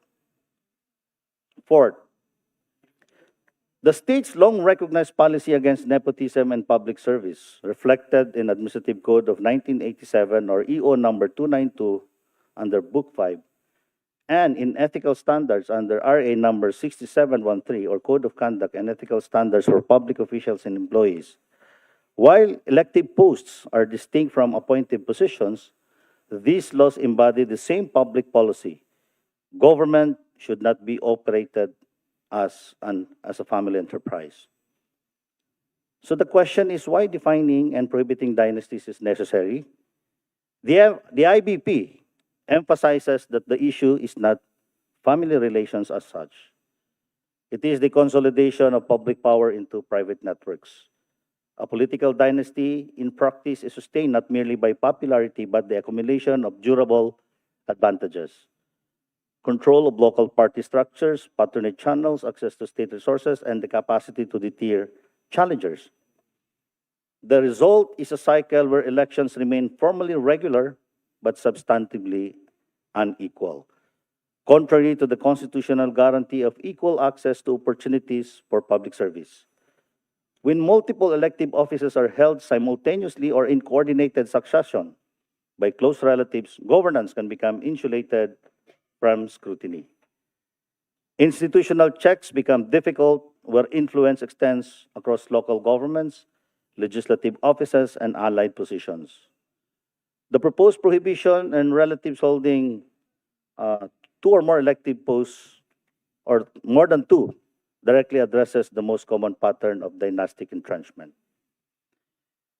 The IBP anticipates the argument that an anti-dynasty rule creates an additional qualification for elective posts. This is misplaced. The Constitution itself expressly contemplates a statutory disqualification to give life to Article 2, Section 26. This is not an ordinary legislative add-on. It is a constitutionally directed safeguard meant to protect the democratic system. Regulation of elections to promote fairness, prevent monopolies of power, and preserve meaningful participation falls within the state's authority, consistent with the constitutional design and the Commission on Elections' mandate to ensure credible elections. So we have recommendation for a strong enforceable law. To ensure clarity and withstand constitutional challenges, the IBP urges that the final measure should consider the following. Number one, define covert relationships with precision, degree of consanguinity, affinity, and specify whether the prohibition covers simultaneous holding or immediate succession. Include anti-circumvention rules. For example, resignation time to install a relative or use of dummy candidates. provide clear enforcement mechanisms through the Commission on Elections, including a fair hearing process, and treat violations as election offenses with proportionate penalties. Include a reasonable transition period without diluting the core constitutional objective. As a final note, the IBP calls on the House of Representatives or the Congress in general to enact the anti-political dynasty as a matter of constitutional duty and democratic necessity. Article 2, Section 26 is a promise of equal political opportunity. A republic that tolerates hereditary monopolies of elective power cannot credibly claim to guarantee equal access to public service. The time to define and prohibit political dynasties through a clear, enforceable, and constitutionally faithful law is now. Maraming salamat po. Thank you very much, Attorney Alan Panolong. We will request you submit to us your position paper po. Maraming salamat, sir. Thank you very much. Thank you, Mr. So before we proceed, before we call on the next presenter, I'd like to acknowledge representative from the party list 4K, one of the authors actually, Representative Iris Marie de Mesa Montes. Thank you. Na-approve na po namin yun. Enacted. Thank you. Thank you. Now we would like to recognize from the De La Salle University, Dr. Tihanki, Julio C. Tihanki, Professor of the Political Science at De La Salle University. Sir, you have a presentation po, no? Thank you, sir. Proceed po.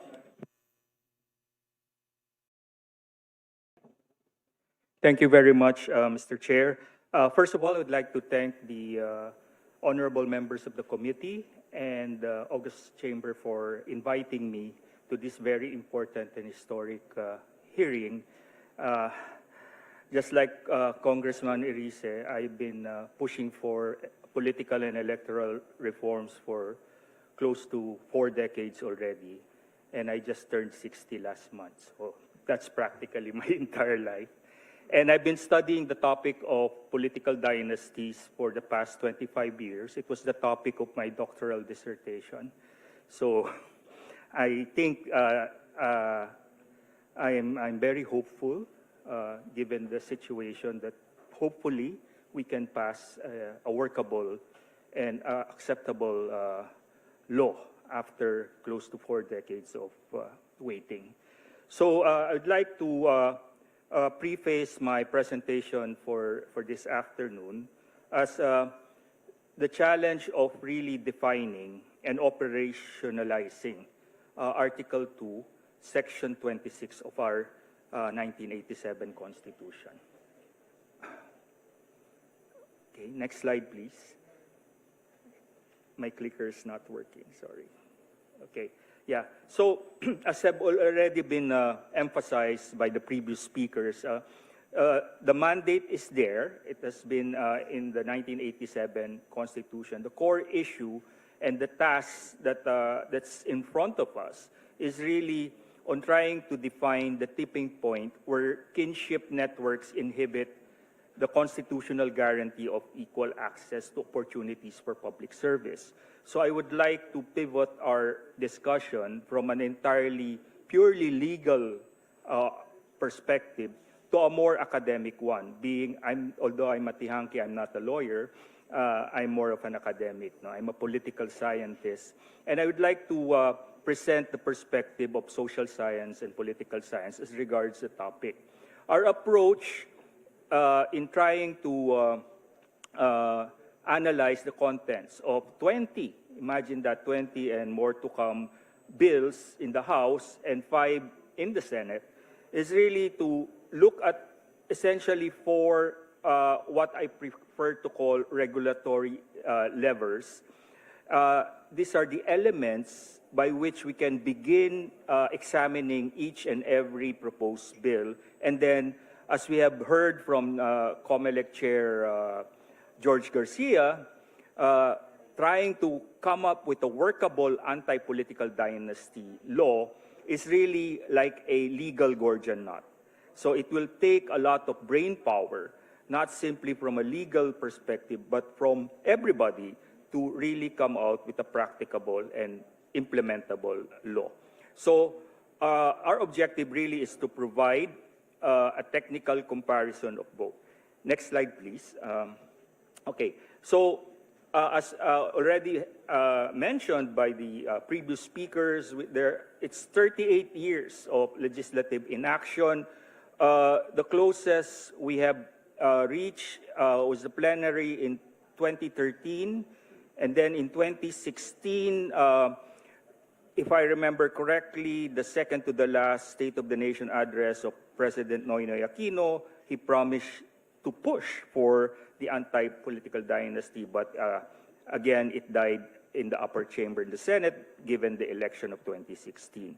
And in the previous administration of Rodrigo Duterte, there was an attempt to push for comprehensive political and electoral reform under the so-called Puno Commission of the Consultative Committee to review the 1987 Constitution, of which I was a member of as chair of the subcommittee on political and electoral reform. And I remember working with some of you here in trying to craft the anti-political dynasty provision.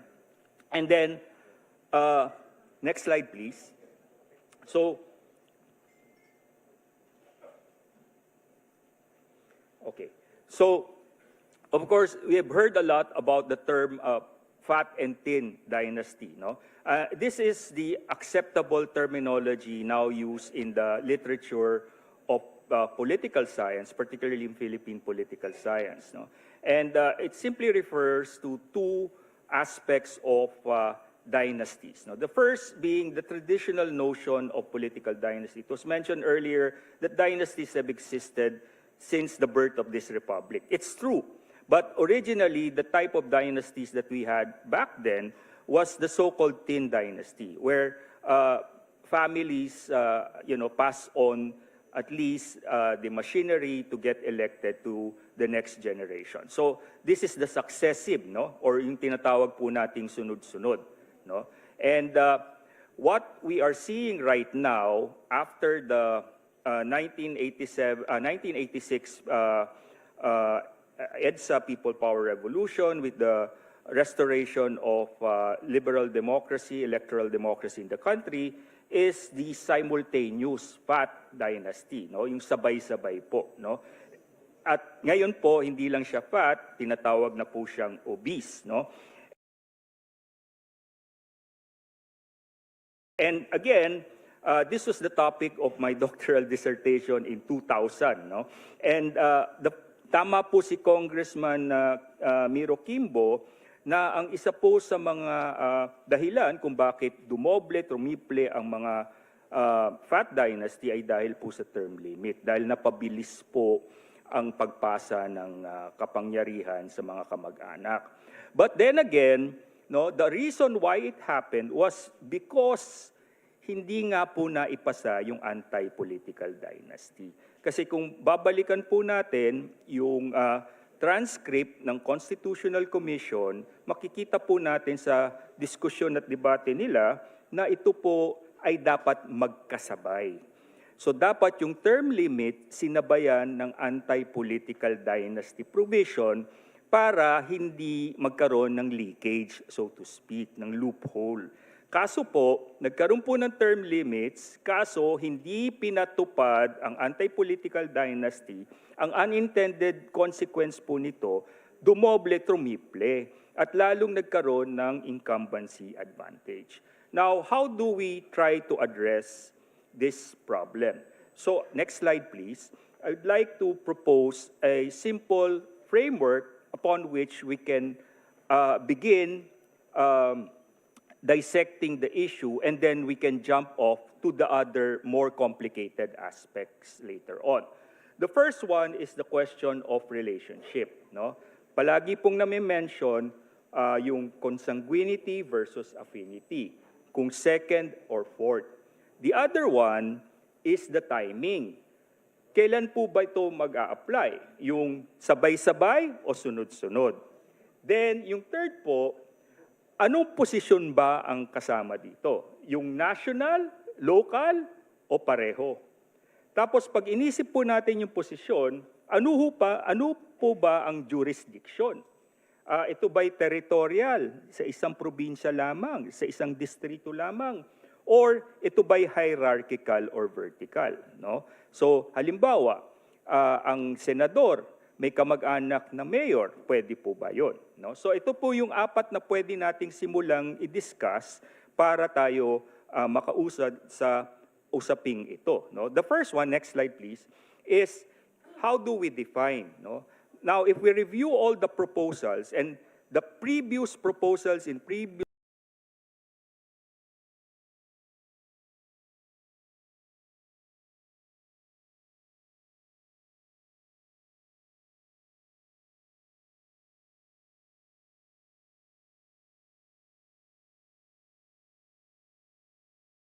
Congresses,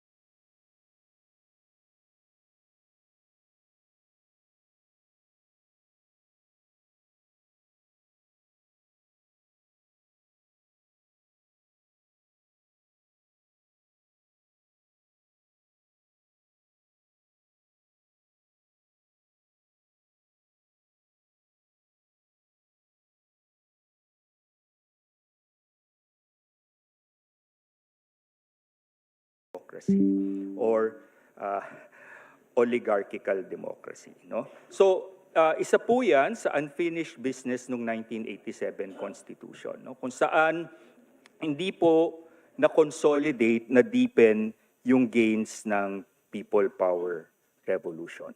So, regulating in terms of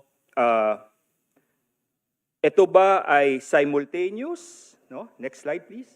Simultaneous or via succession, no? Or sabi nung iba, no? Kasi nga the political reality is we cannot pass this bill without the active participation of the members of the dynasties themselves, right? So give and take po ito, no? And sabi nga nila, politics is also the art of the possible. The mere fact that we are already seriously discussing this at this point in time, and there are many, no, members of political dynasties who are open to passing this, is already a big achievement. And so the other option would be just like in the term limits, there is a cooling off period, no? So pwedeng gawin din yon. Now, in terms of the next slide, please, yung geography and hierarchy, the reach of the ban, no? Is it horizontal, no? Katulad po dun sa illustration natin, no? Yung overlapping constituencies o yung tinatawag na cross territorial jurisdiction, no? Kailangan din pag-isipan kung paano 'yan. Tapos next slide please, yung scope, no? Is it territorial or national, no? Or yung sinasabi po ni Congressman Erice na maximum of 2. Isa din po ito sa na-discuss nung Puno Commission na since why give the burden to Comelec or the public, leave it to the dynasts themselves, no? Kung sino sa kanila, just limit it to 2, no? So in this regard, the Erice proposal speaks more to the regulation rather than the total ban. And at this point in time, given that a majority of our active public servants, elected public servants, are members of dynasties or are building their own dynasties, it is difficult to have an absolute ban. No? Yun po ang realidad. Mahirap po magkaroon ng absolute ban. So what can be expected right now would be more of regulation. No? Bakit po regulation? No? Kasi po, later on, ulitin ko po itong puntong to, di ba po sa free market economy, no? Pag merong oligopoly o monopoly, konti lang ang nagko-control sa merkado at sa negosyo, meron tayong market failure. Pero kaya natin kailangan ng antitrust law and regulate kasi po pag may monopoly, oligopoly, ang dehado po dyan ang consumers. Ganun din po sa eleksyon, sa politika. Pag meron kang dynasties, ito po ay isang form ng political monopoly or political oligopoly. And there is justification to pass an antitrust equivalent in the electoral sphere. So, next slide, please. Some of the cases are looking at the barangay, but we have to, again, look at the impact on the SK law, because the SK law is an experiment in democracy because it is the first law that has an anti-dynasty provision. And of course, also the Bangsamoro Electoral Code. And then the other issue, which will deserve a separate hearing, I guess, and a separate law, is the party list backdoor. No? Of course, there are already several proposed bills to reform and amend the party list law. Now, our spectrum of choice would be, next slide please, would be, and this is for the committee and the technical working group to decide whether are we going to be satisfied with the permissive version of a minimal ban, second degree only, simultaneous only, and local positions only, or is it really realistic to have the absolute, strict, fourth degree, including cousin, simultaneous and succession, and nationwide? Or shall we start with our respective position, like some members of the House might allow for the minimal ban, the permissive, but the civil society organization, like a new multi-sectoral organization, the Anti-Dynasty Network, was launched last September. This is a group of academics, professional, civil society organization, and members of progressive dynasty, no? Members of political dynasty, like Mayor Vico Soto, who is spearheading this multi-sectoral campaign to push for the passage of the anti-dynasty.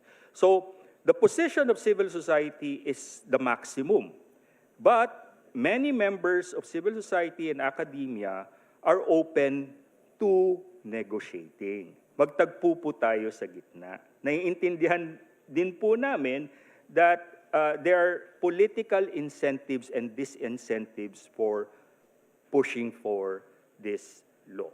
So, next slide.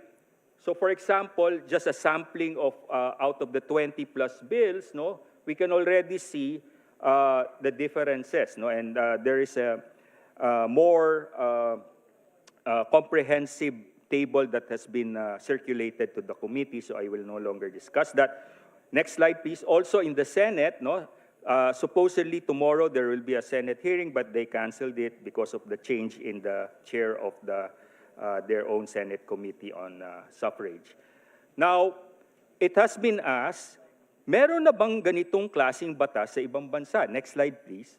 Oo, meron na po, no? Lalong-lalo na sa Latin America. And Latin America and the Philippines are very much similar, no? Parehong-pareho po tayo sa Latin America. Meron na pong similar legislation sa anti-dynasty sa 1949 Constitution nila, and then also in Honduras, Paraguay, Colombia, which had the similar political trajectory like the Philippines, in the sense that we have been through democracy, dictatorship, redemocratization, and consolidation. So we've had the same political, historical trajectory with these countries, and they've implemented their own anti-political dynasty law. So next slide, please.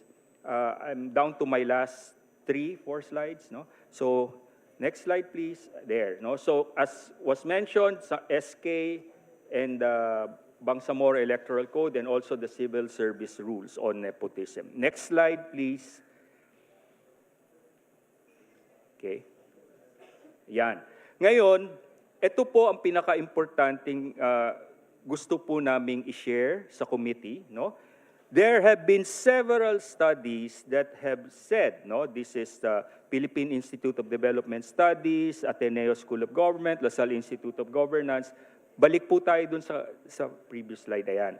Maraming pag-aaral na po ang nagsasabi na may correlation yung poorest provinces doon sa mga lugar na may highest concentration of fat dynasties, no? So, may empirical data po at may empirical evidence na po na nagtuturo niyan, no? Ngayon, may causality, no? Why? Because dynasties limit political competition, yung tinatawag nga nating monopoly, at bumababa yung accountability at walang good governance, nagkakaroon ng poorer public service. At ito pong mga recent na pangyayari sa flood control scandal ay nagtuturo po dito sa sitwasyon natin. The erosion of checks and balances, no, pag yung conflict of interest exists. And then next slide, please. According to the Pulse Asia survey, latest survey, 54%, majority of the Filipinos are now supportive of a ban on political dynasty. Ito ba ay labag sa prinsipyo ng equal opportunity? Hindi, no? Because the reason why we have Article 2, Section 26 is it's working on the premise that democracy is also about giving chance to others, especially those who do not have the incumbency advantage of name, machine, and wealth, no? So, the point of this entire exercise is really to promote meritocracy. Elections based on platform and performance, not name recall. And actually, it's not against sovereignty of the people, but really to restore the power of the people to freely choose their elected representatives. So, next slide, please. I'm down to my last three, no? So, again, yung palaging sinasabi, let the people decide, no? Wala pong dynasty dahil na-elect naman sila. Meron po tayong konsepto sa political science na tinatawag na incumbency advantage. At yung prinsipyo po ng power begets power. Once you get elected, you get the incumbency advantage. And once you stay longer in power, the more incentive for you to stay longer and to pass it on to your next of kin, no? So, at pag nagkaroon na ng ganong sitwasyon, it will become a vicious cycle in which limited competition will result in poverty that will work to the advantage of those in power. So it punishes competent families, no? It is not about competent. May mga magagaling pong miyembro ng political families. Totoo po yan. Pero hindi po yun ang problema. Ang problema po, 80% na po lahat miyembro ng pamilya. So, hindi na po demokrasya yun. No? So, it's not a question of competence. But in fact, the more competent members of political dynasties are now open and actively pushing for this one, right? So, that is already a good indicator. And then, does it target specific people? Hindi po. No? It is a systemic structural issue that needs to be addressed. So, last two slide, next slide please. So yung question kanina, whether it's, how do you balance the right to run and the public interest of equal access? Well, the Constitution has already mentioned that in Section 26. And the Supreme Court in Quinto versus Comelec, the state has police power to regulate candidacy. And as was mentioned earlier, the right to be a candidate is not an absolute right, just like most other rights in our Bill of Rights, no? So the reality is that fat dynasties monopolize resources, making a fair fight impossible, okay? So moving forward, and this is my last slide, and I hope to work closely with the committee and with the chair, who's a friend of mine on Facebook. We have to select. This is the path forward, no? Defining the law. You select first whether we are for the maximum, fourth degree, or Are we going to compromise on the minimum basic, which is second degree? Then is it simultaneous or both succession and simultaneous? And then we harmonize everything. And hopefully, again, as I've mentioned, this is a very historic and critical period in our nation's democratic history in which the people are anxiously waiting for the House and the Senate and the Congress to really pass this law and to restore trust in our political institution and trust to our democracy and give hope to the more talented future generation of young leaders who are willing to help and sacrifice and contribute to nation building but cannot because of dynastic monopoly. Maraming salamat po sa inyong lahat. Maraming salamat po, Professor Tihanki. I'm an avid liker of all your Facebook posts. Thank you. Kung mapapansin niyo po. We will be, thank you very much for your presentation. This will help us a lot in, trying to navigate the complexity of the subject matter. Maraming salamat po. Before we proceed to the next presenter, I'd like to recognize Congresswoman Agustina Dominic Ditzitina Pancho of the 2nd District of Bulacan.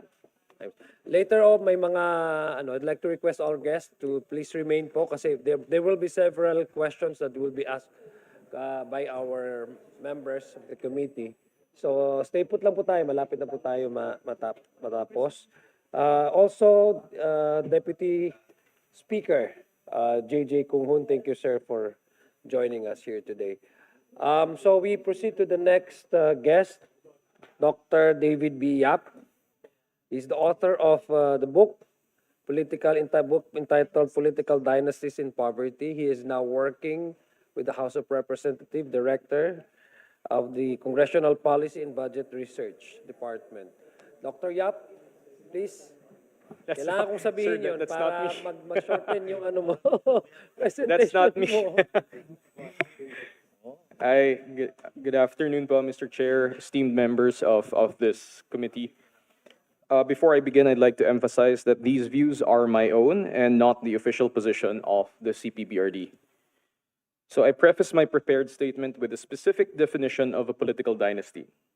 A political dynasty is a family that has at least 2 of its members occupying at least 1 elected position over at least 2 consecutive terms.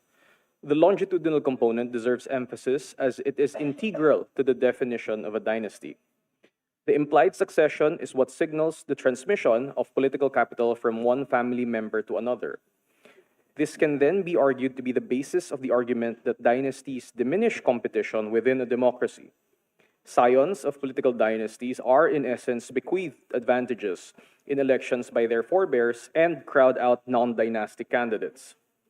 In taking over a position held by a family member, he or she takes advantage of the goodwill, familiarity, brand recognition, and trust associated with his predecessor. While the latitudinal component or the expansion of the political dynasty is indeed a remarkable feature of many dynasties, it is neither a necessary nor sufficient condition for a family to be considered as a dynasty. A family, after all, cannot be considered as dynastic if they fail to secure their positions after a single political election cycle. The proposed definition, in turn, has significant ramifications on any proposed regulation of political dynasties. If there would indeed be anti-dynastic legislation, then it needs to impose restrictions not just on the commonly invoked latitudinal aspect of political dynasties, but also its longitudinal aspect. Another point of interest that seems tangential, but is in actuality germane to the present discussion, is that the initial emergence of political dynasties was, at least in part, attributable to the imposition of term limits on elected officials by the 1987 Constitution. From a purely practical perspective, politicians merely adapted to the change in the political environment. They needed to field relatives in order to maintain their hard-fought store of political capital and ensure their long-term political survival. This in turn reminds us that incentives matter, or more specifically, people respond to incentives. People adapt to changes in incentive structures. Policymakers are thus enjoined to consider the likely adaptations to anti-dynastic legislation and perhaps amendments to existing laws on term limits should they pursue electoral reforms along the lines of political dynasties. With that said, let us proceed with a simple example. Suppose both houses of Congress are committed to passing anti-dynastic legislation. Let us further specify it as a ban on political dynasties. The primordial question, as we have seen from the previous discussions, is definitional in nature. What is the operational definition of a political dynasty? While the aforementioned definition describes a political dynasty in principle, it is inadequate for the purposes of enacting legislation. Specifically, up to what degree of consanguinity or affinity is covered by the ban.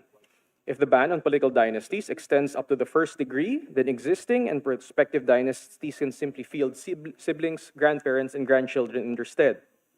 Similarly, if the ban extends only to the second degree, political clans can have aunts, uncles, nieces, and nephews run for office. At this point, we may be tempted to simply oppose a ban up until the fourth degree, an exceptionally strict constraint. Surely, this prevents the emergence of political dynasties. While it does eliminate a lot of the situations that we see now, this heavy-handed approach can still be circumvented by especially astute and dedicated political clans. Power, for example, can be rotated across at least two families unrelated by blood or affinity, but allied purely for political purposes. In this scenario, a political family survives by leapfrogging between political election cycles. A more fundamental problem with the blanket ban is that it prevents multiple families from fully participating in the democratic process. It may be the case that a promising, honest, and wholly capable individual is prevented by the incumbency of his cousin. Napkin math would suggest that a ban extending to the fourth degree, assuming that the number of children per family is around 3 to 4, would disenfranchise upwards of 13 to 21 nuclear families with the election of one individual. This number doubles upon marriage. Granted, there are millions of Filipino families who can field candidates, but are we to assume that all members of all Filipino families have the inclination and the wherewithal to assume public elected office? For starters, there are people who are wholly disinterested in politics and governance. Moreover, the recent scandals involving flood control funds have demonstrated that there are families who are keen to get into office, but only for the pecuniary benefits it implies. Even if we are to assume that there are enough politically inclined and civic-minded families among the population, this type of legislation would unambiguously infringe upon the right to choose of voters. It reduces their options. What if a person truly wants to vote for a scion of a political dynasty? Preventing him or her from voting for a candidate from a political family curtails his or her democratic rights. Even if we do concede that political dynasties diminish political competition by preventing others from fully participating in the democratic process, it does not invalidate the proposition that reducing the options of voters through anti-dynastic regulation reduces democratic freedoms. Ultimately, heavy-handed anti-dynastic legislation has non-negligible and adverse effects on fundamental democratic rights. Anti-dynastic legislation may also result in unintended and unwanted second-order consequences. Within the framework put forward by Mancor Olson, it may be the case that we trade a stationary bandit, an extractive agent that nevertheless wants to ensure that he receives a steady flow of rents over the long term, for a roving bandit, an extractive agent who plunders as much as he can before his term expires. But differently, the political dynasty is motivated by the desire to perpetuate itself in power. It would, in many situations, maintain a certain level of restraint in order to establish, admittedly, a low-level equilibrium with its constituents. There would be some appreciable level of good governance in these situations. An unscrupulous individual, on the other hand, recognizing that he has but one term, may be wholly disinterested in governance and instead devote his energies towards raiding the public coffers.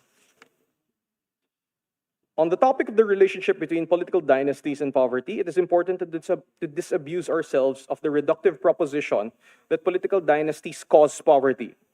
Poverty is the default state. It needs no proximate cause. It is true that some political dynasties may prevent a jurisdiction from proceeding from poverty to prosperity.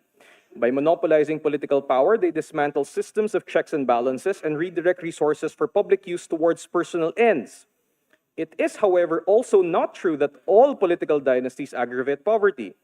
Some political dynasties may be invested in their respective legacies and are truly intent on instituting and preserving beneficial reforms across generations.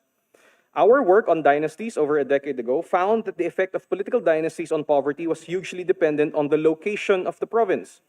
In particular, political dynasties exacerbate poverty in provinces outside of Luzon. As the statistician in charge of modeling, I can tell you definitively that the statistically significant relationship was hugely dependent on the relatively high levels of poverty and dynastic prevalence in Mindanao during that time period.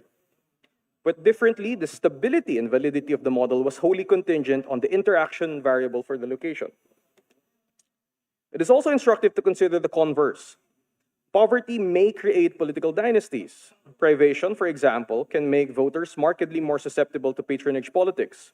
Assistance during desperate times compels some measure of reciprocity. Low-income households could thus become beholden to political patrons throughout the political cycle. Cash and favors before elections, during special events, and after crises could prove sufficient to secure the loyalty of the impoverished. Poverty could also make it difficult for people to consider longer-term concerns and instead become intensely focused on immediate concerns. The preceding discussion surfaces yet another and potentially uncomfortable point. The unavoidable truth of the matter is that the Philippine electorate was, in fact, responsible for the proliferation of political dynasties. Whether for good or ill, it is the generations of voters who chose scions of political dynasties.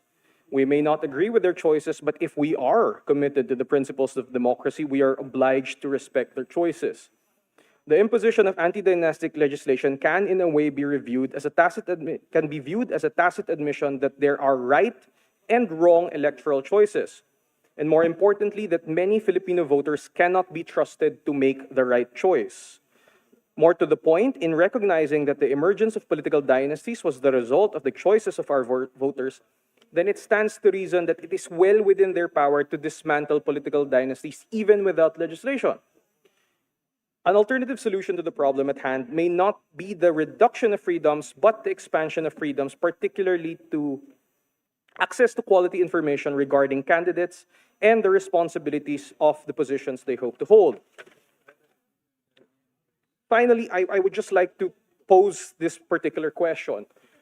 I think it boils down, one important question that hasn't been surfaced thus far is that, do we trust Filipino voters to be sufficiently discerning and responsible? In my view, if the answer is yes, then we do not need anti-dynastic legislation. If the answer is no, then we have a fundamental problem with our democracy because we do not trust our voters to be sufficiently discerning or responsible. So, thank you. Thank you very much, Dr. Yap, for that. Do you have a presentation that you'd like to submit to us? Or it's just your position paper? The position, I have submitted po in advance the paper that we wrote several years ago, as well as the position paper of CPBRD that we put forward several months ago po. Yeah, because you raised good points. So Thank you, sir. I was wondering if you had that translated into a presentation. I can send this, sir. If you did? Mr. You Chair. did? Did you have that? I can submit a copy. Yes, sige sir. na lang. Sige. Okay, thank you. Thank you, sir. Thank you, Dr. Yap. So now we move on to our former colleague. Sabi nga nila, once a congressman, always a congressman. Without, of course, the privilege of vote. So, yes, Attorney Nery Colmenares, Chairperson of the Bayan Muna Party. Thank you, Mr. Chair. Maraming salamat. Good afternoon po sa lahat ng nandirito ngayon. The reasons, may slide pala ako. Can you please show it kay Kim? Yes. Yes. The reason why it is imperative for Congress to pass an anti-dynasty law is very clear in the explanatory notes of all the bills. In fact, next slide, please. If we look at the bills, these bills say that dynasties perpetuate inequality and undermine strong democratic institutions. House Bill 2037. HB 6894 declares that political dynasties undermine democratic ideals of equality, undermines the development of strong democratic institutions. HB 6886.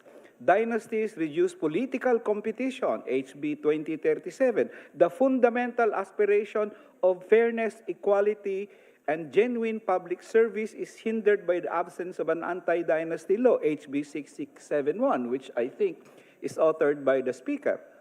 Not only in electoral contest, but in the access to economic and political resources, contravening the social justice principles of our Constitution, House Bill 209, House Bill 2037, and 5905. House Bill 6799, in fact, said that the reason for these structural inequalities is the concentration, consolidation, and perpetuation of political powers in the hands of a few families and clans.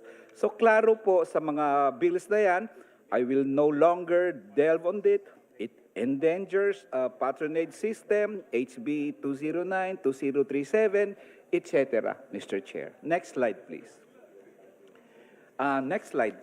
I will no longer dwell on that. So, not this research, these positions of members of the House who authored the bills were actually confirmed by researchers abroad and even here in the Philippines, that where areas where dynasties are pervasive, these areas are racked with poverty, ineffective governance, inequality, violence, and corruption. And there are many, in fact, I think some of our resource persons have already said this. So, if everybody agrees on the pernicious effects of dynasties in Congress and out of Congress, why has this not passed? Then this is the best law that never passed Congress, because everybody seems to agree that it must be prohibited. Next slide, please. The question is, does the Constitution demand the passage of an anti-dynasty law? In my opinion, Mr. Chair, yes. The Constitution not only commands that the state prohibit political dynasties, but actually commands Congress to pass the law. That is clear, in my opinion, Mr. Chair, with the phraseology of Article 2, Section 26, and even the debates in the Constitutional Commission. So, the prohibition is not a matter of policy, Mr. Chair. The prohibition under Article 2, Section 26 is a command on Congress to pass the law, however you define it. Otherwise, as the Supreme Court said in the case of Manila Prince versus GSIS, the legislature would have the power to ignore and practically nullify the mandate of the fundamental law. And the Supreme Court added in Manila Prince that government cannot shirk from its constitutional duty that arises out of the failure to pass an enabling law.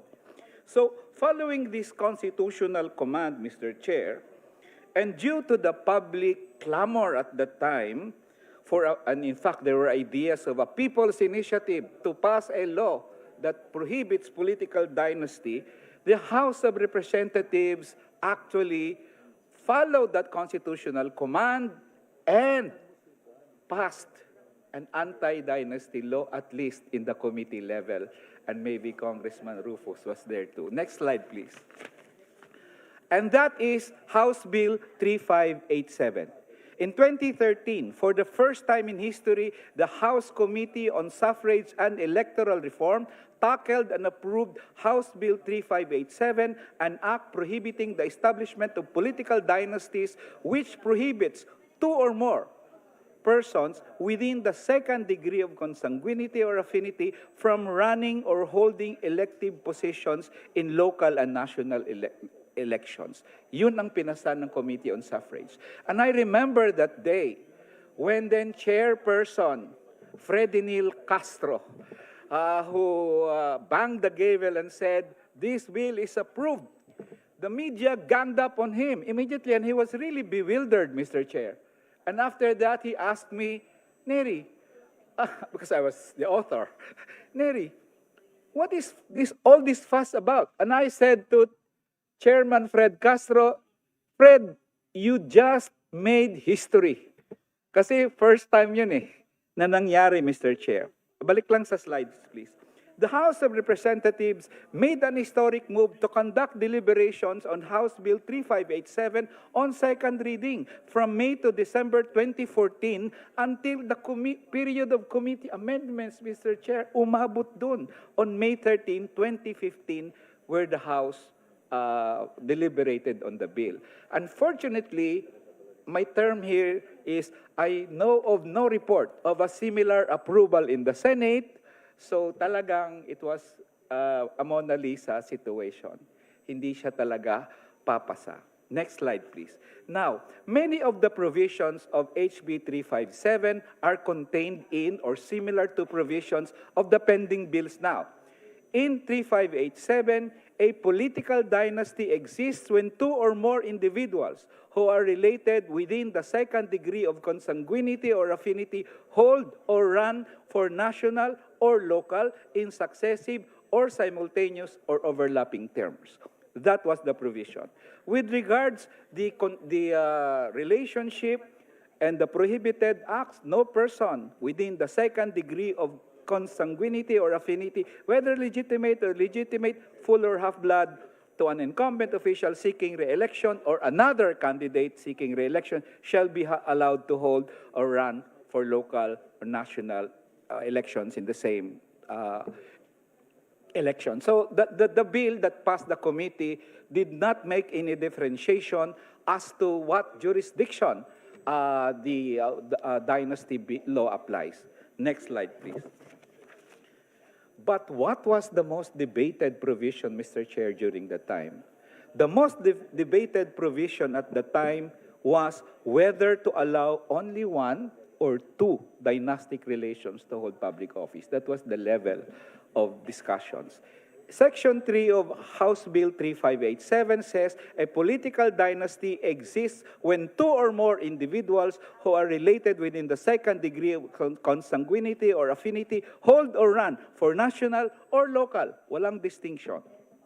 The alternative provision being proposed at that time, Mr. Chair, was a political dynasty exists when more than two individuals who are related within the same prohibited degree. Meaning the alternative proposal then was to allow two. That was where the debate was.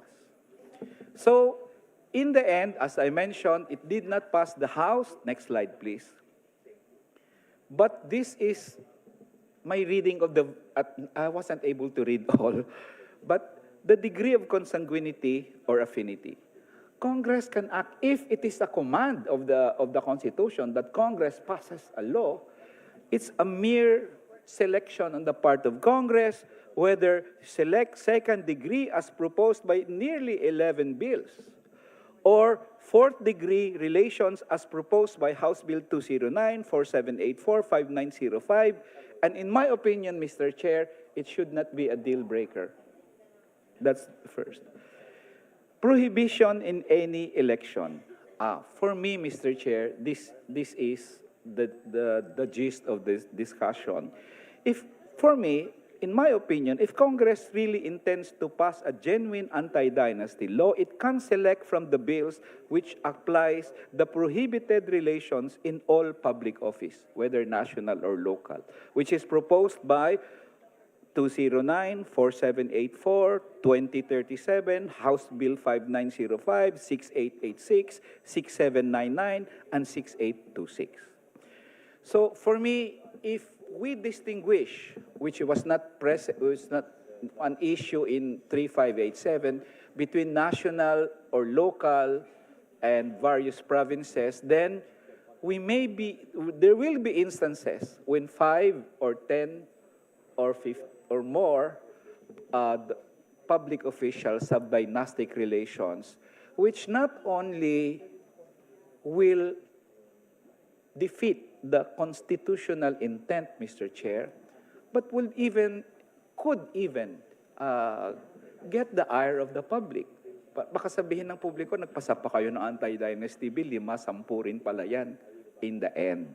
So doon ang careful. Next slide, Mr. Chair. So para sa akin, ang major issue dito, Mr. Chair, is for the Congress to decide muna talaga Ilan ba ang papayagan natin? Anong numbers ang i-allow natin? 1, 2, yun yung ang parameters. The moment Congress has decide on how many to allow, the rest of the provision will fall into place. Nitty-gritty yun, yung mga pinoint out ni Chairman Garcia, pwedeng pag-usapan, disqualification, cancellation, etc. Yun ang pinaka-crux. So the most important is, may decision muna, ilan ba talagang papayagan? Ano ba ang number na acceptable sa Kongreso at sa publiko? Last slide, Mr. Chair. Last slide. I would just like to read, meron bang slide dyan after that? Sa thank you. After sa thank you. I would just like to read the speech of Speaker Feliciano Belmonte calling on the House to pass the anti-dynasty bill at the opening session of the second regular session of the 16th Congress. Sabi niya, it has been 27 years since the 1987 Constitution was ratified and took effect. To this day, various provisions have yet to be fully operative due to the absence of relevant implementing law. Section 26, Article 2 of the 1987 Constitution categorically prohibits political dynasties. But no law has been passed to implement this constitutional mandate. For the first time ever in 27 years, we have House Bill 3587, or the Act prohibiting the establishment of political dynasty. It is the first ever to pass committee deliberation and is now up for preliminary discussions. We must proceed in earnest to examine the merits of this bill and lay out the parameters for its application towards creating effective deterrence to the establishment and perpetuation of political dynasties in all levels of government. Speaker Belmonte, that bill will have implications on the political fortunes of Speaker Belmonte.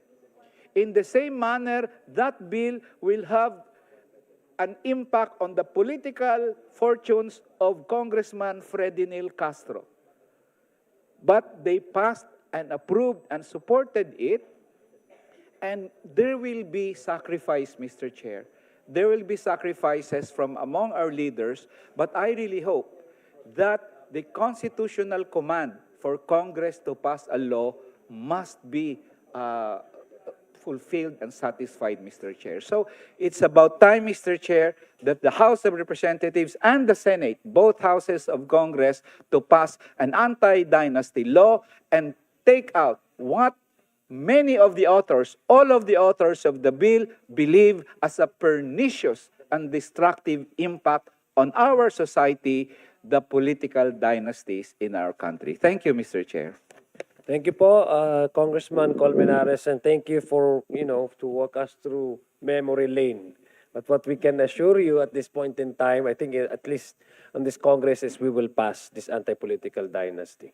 Thank you very much for that very wonderful presentation. Na-remind tuloy si si Boss Roman at saka si Kong Rufus. Thank you. So we now move to our next presenter, a guest from the UP National College of Public Administration and Governance, Professor Michelle Castillo.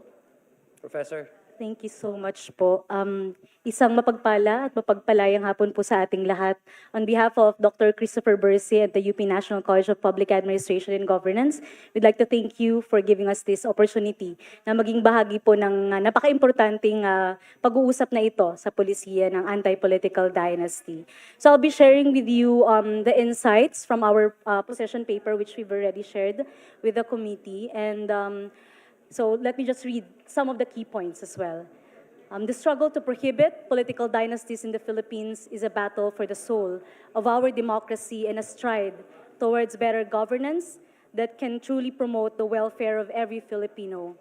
After nearly 4 decades, which have been emphasized already several times, the state policy to guarantee equal access to opportunities for public service and opportunities and prohibit political dynasties as may be defined by law, it remains unfulfilled.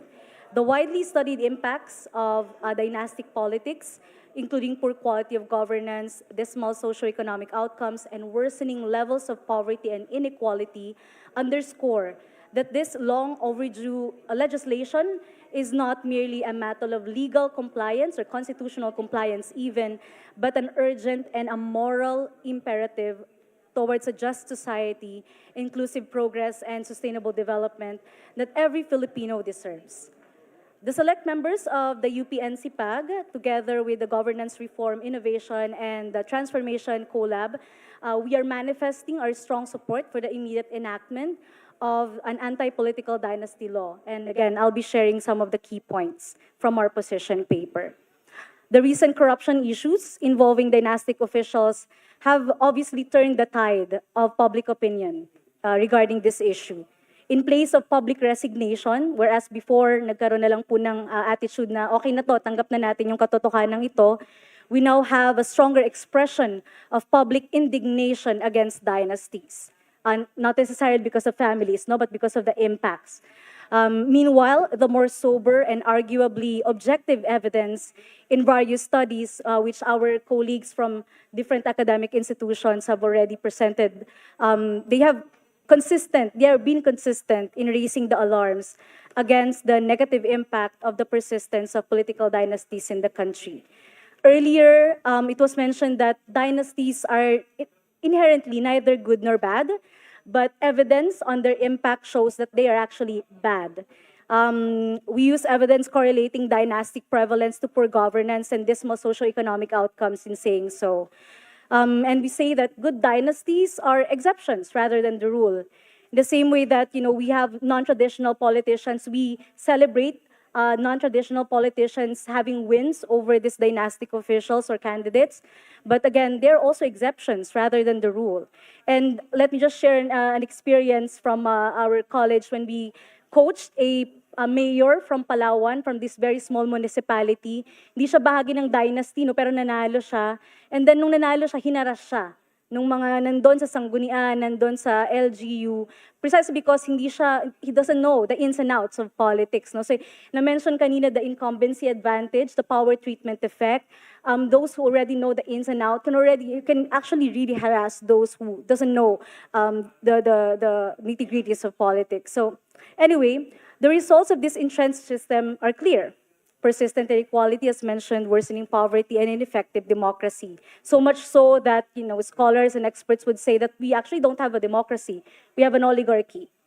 Dynastic dominance reinforces patronage politics, where government positions and projects become rewards for loyalists rather than merit-based services. And this elite capture of the political system stifles healthy competition and prevents the attainment of national goals, making the passage of the anti-dynasty law not only, again, a constitutional and political imperative, but a moral one.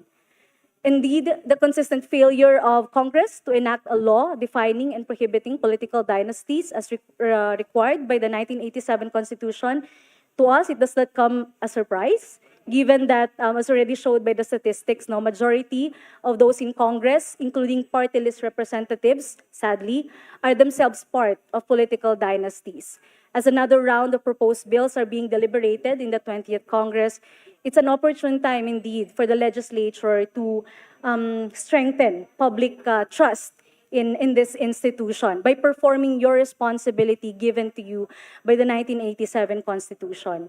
And so we have high hopes po that our honored representatives will rise beyond their familial ties and truly promote public interest above their own. At bilang siguro po ordinaryong mamamayang Pilipino, I would like to say thank you for having this conversation. We see that you've been saying na you're serious, and we are somehow in this conversation seeing that. And sana po magtuloy-tuloy, ano? And let me just share as well from an academic perspective, as a educator, it's a good case study in the process of policy making. And we are hoping that you will be remembered in history as an exemplar who broke this institution that is inimical to our democracy. It's going to be interesting because the very institution that is mandated to promote this policy is the one whose members will actually suffer most from it. A common argument against anti-dynasty laws is that they restrict the people's right to elect the candidate of their choice. And this was posted as a question earlier to the resource persons. However, this perspective ignores the massive barriers that dynasties create, which effectively deny many qualified citizens their right to run for public office and to have actually genuine choice of candidates. So while our legal framework provides for equal entry in theory, the reality is far different due to several systemic barriers. One of them is the high cost of elections. We see the extreme financial burden of running for office. It promotes an entrenchment of the patronage system. It prevents qualified candidates who lack substantial personal wealth or machinery for competing on a level playing field. And again, already mentioned the incumbency advantage or the power treatment effect of incumbency. This incumbency advantage means that long-term dynastic officials, they amass name recognition, financial resources, and political connections that they pass on to their successors. And it gives dynastic candidates an insurmountable electoral advantage over non-dynastic challengers. And finally, again, limited electoral choice. Rather than protecting the right to elect, the presence of dynasties often reduces the choice of the electorate to a pre-selected group of family members. The expensive election campaign that prevents the entry of more qualified candidates that lack the resources, it effectively limits the options, and this imposes limitations on the exercise of democratic choice of the voters. So our position is that, therefore, prohibiting political dynasties should not be viewed as a restriction to democratic rights, but as a measure actually to restore them. By lowering structural barriers to candidacy, the anti-dynasty law expands the right to run for public office and in turn enhances the right to suffrage. When elections are opened to a broader pool of qualified candidates, voters are empowered to make genuine choices. So in this room of policymakers, legal luminaries, legal experts, and practitioners, allow us to offer a public policy and governance perspective in looking at political dynasties. Addressing political dynasties is a wicked problem. So may I ask for the slide to be shown? It's a wicked problem, not only because of its impacts, its negative impacts, again, actually question even of justice, no? We're seeing the effect on the very lives of the Filipino people. Political dynasties as a wicked problem, it's not easily solved with a single solution, nor are the root causes and their effects easily mapped and structured. The problem should be framed as a systemic issue that requires more than just banning certain individuals or families from running for political offices. It requires reforming the institutions that allow political families to exist and persist. Interventions must also be carefully studied as they might create more problems instead of solving the current issue. And that's the nature po of wicked problem. No? Minsan may solusyon tayo tapos nagiging sanga-sanga kasi yung gumagawa siya ng additional na problema. So for instance, the introduction, I mentioned earlier already, term limits through the 1987 Constitution, it's been argued to have incentivized the creation actually of political dynasties. So one way of framing the problem is to consider the existence of the market for political families. No? They exist and persist because there's a market for political dynasties. There's a supply and a demand for them in the Philippine electoral system at various levels, from the institutional down to the individual level. Therefore, interventions must correspond to this market of political dynasties. The supply can be addressed also by curbing the demand and strengthening electoral competition because precisely political dynasties, meron tayong monopolyo, no? So one policy alternative, or oligopoly, one policy alternative that we are also offering as a consideration, but perhaps beyond the scope of the current bills right now, is the political party development. And actually in the previous Congresses, meron na pong mga bills na nailatag dito. So this is pushing for stronger electoral reform in terms of strengthening our political parties, so that it's not just the demand, supply-demand for the political families that will be addressed, but also supply and demand for for candidates coming from those outside the political families. So overall, studies have generally shown that political dynasties have been inimical. So I'm showing here the different antecedents of political dynasties and the possible policy alternatives that can also be considered probably as part of the current bills, but also in other policies that the committee might consider. So as you can see there, political dynasty is just one policy alternative. There must also be other policies and programs to strengthen political competition and also strengthening or improving voter education. So in terms of the provisions of the current, the contents of the current bills, I'm going to share our positions. So overall studies have generally shown political dynasties, as I said, inimical to public interest. And given the pervasiveness of the problem, any proposal to regulate this dynastization must be expansive to cover not only second-degree relations, but also other relatives deemed influential in the extended nature of a familial relationship among Filipinos, including co-parents-in-law, mga magbalae, and brothers or sisters-in-law. And to soften the transition, we are proposing a phased-out approach, which may be adopted. So we have a study that shows that a graduated phase-out provision can be included, probably as a sunset clause, in the current anti-dynasty bills that would prohibit certain features of political dynasties at succeeding election intervals. So for example, banning fourth and degree relatives in the 2028 election, second degree in 2031, and then first degree in 2034. So it can also be done at the administrative unit level, starting at the city municipality, then within the province, and then finally at the national level. So setting a cap until there is none after 3 electoral cycles is also possible. We would also push for simultaneous and not just successive holding of positions.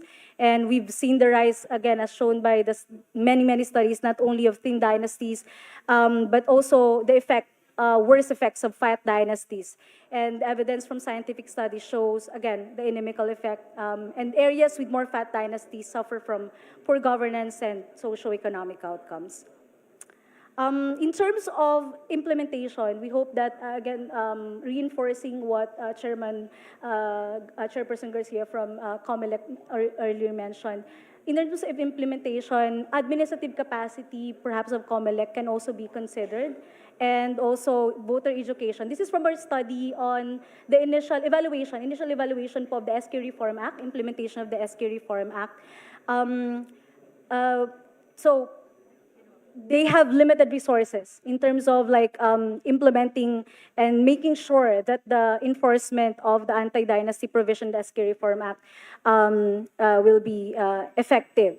And then in terms of voter education, our preliminary studies show that the limited awareness on the dynastic prohibition contained in the SK Reform Act is also, again, a challenge.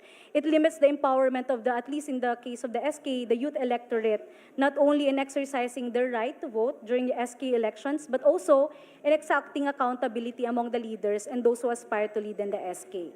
So indeed, an informed electorate is a responsible electorate. So the proposed Anti-Political Dynasty Act or the bills, or probably the IRR, should include an awareness campaign or voter education program that includes not only the information on who are disqualified to run for elective office based on their political dynasty relations, but also the legal remedies to address possible violation of the anti-dynasty law. So again, we've shared our position paper, and thank you so much for this opportunity to share some of the points. Maraming salamat po. Maraming salamat po, Professor, for your presentation. Before we proceed to the last two, last two. I'd like to first acknowledge my good friend from the 2nd District, Davao Oriental, Congressman Chino Almario, and from the 5th District of Iloilo, Congresswoman Binky April Tupas. Thank you, Your Honors, for joining us today. May we hear from Ms. Rochelle Porras, convener of Contradaya. Yes, Mr. Chair. Thank you so much for giving us the time. Can we be very brief na lang po sa Yes presentation po. because we have a 3 p.m. session. Thank Yes, you. we're very happy to be here considering na kami lang ang citizen-led watchdog and civil society organization na magsasalita today. So, thank you very much and I promise to make this quick, Mr. Chair. Para sa kaalaman ng lahat, ang kontradaya ay binubuo ng iba't ibang mga organisasyon kasama ang mga taong simbahan, abogado, IT experts, guro, kawani ng gobyerno, mga manggagawa, ordinaryong mamamayan po na nagkakaisang tutulan ang pandaraya at karahasan sa halalan at nagsusulong ng demokratikong halalan. Lalong mahalaga po para sa amin na magsalita ang isang citizen-led watchdog hinggil sa usapin ng anti-political dynasty law bill sa ngayon para maglinaw ng aming tindig dahil ang political dynasty ay direkta pong nagpapahina sa malaya at demokratikong eleksyon. Isa sa mga ugat ng pandaraya, abuso ng kapangyarihan, karahasan at pag-alis ng kapangyarihan sa mamamayan mula sa paghahalal ng tunay na kinatawan nila. The 20th Congress First Regular Session can make history by finally passing an anti-political dynasty law. Mahahalin tulad po ito noong 2001 and 2013 na sumubok ang ating mga mambabatas na maipasa ito. First point po, Mr. Chair, consistent with what is already stated in the pending 20 bills, political dynasty should indeed be defined in terms of familiar relations. Natutuwa po kami na dito pinag-aaralan natin kung hanggang saan ang definition sapagkat umabot na sa puntong pati significant others nagagamit pa para palusot sa batas para magpasa-pasa ng posisyon. Walang anti-dynasty law na nakakapagtakda ng ganoong definition o limitation kaya hindi rin ito nasasama sa statistics sa listahan ng political dynasty sa mga pinag-uusapan. Ganoon po talaga kalawak ang reality ng power dynamics sa usaping ito. It is so grave that it requires this kind of action. Nakakatuwang marinig ang mga pahayag na hanggang fourth consanguinity ay gusto nating isulong. Makakaasa po kayo na susuportahan namin to. Second point, Mr. Chair, we support and laud proposed provisions that dynasty succession should be disallowed. Ang isang government position ay hindi birthright. Ang isang tunay na batas kontra political dynasty, ang keyword po tunay o genuine, ay tinitiyak na hindi basta-basta at pasa-pasa lang ang titulo at posisyon sa pamahalaan. Ang dynasty succession may hahalin tulad po sa feudalism o monarchy dahil ang kapangyarihan ay pinapasa batay sa apelido, sa blood relations, at hindi ito sa kakayanan o tunay na pagpili ng mamamayan. Taliwas po ito sa principles ng Democratic Republic. Ikatlo, second to the last point, hindi dapat tahimik ang ipapasang batas sa usapin po ng party list system.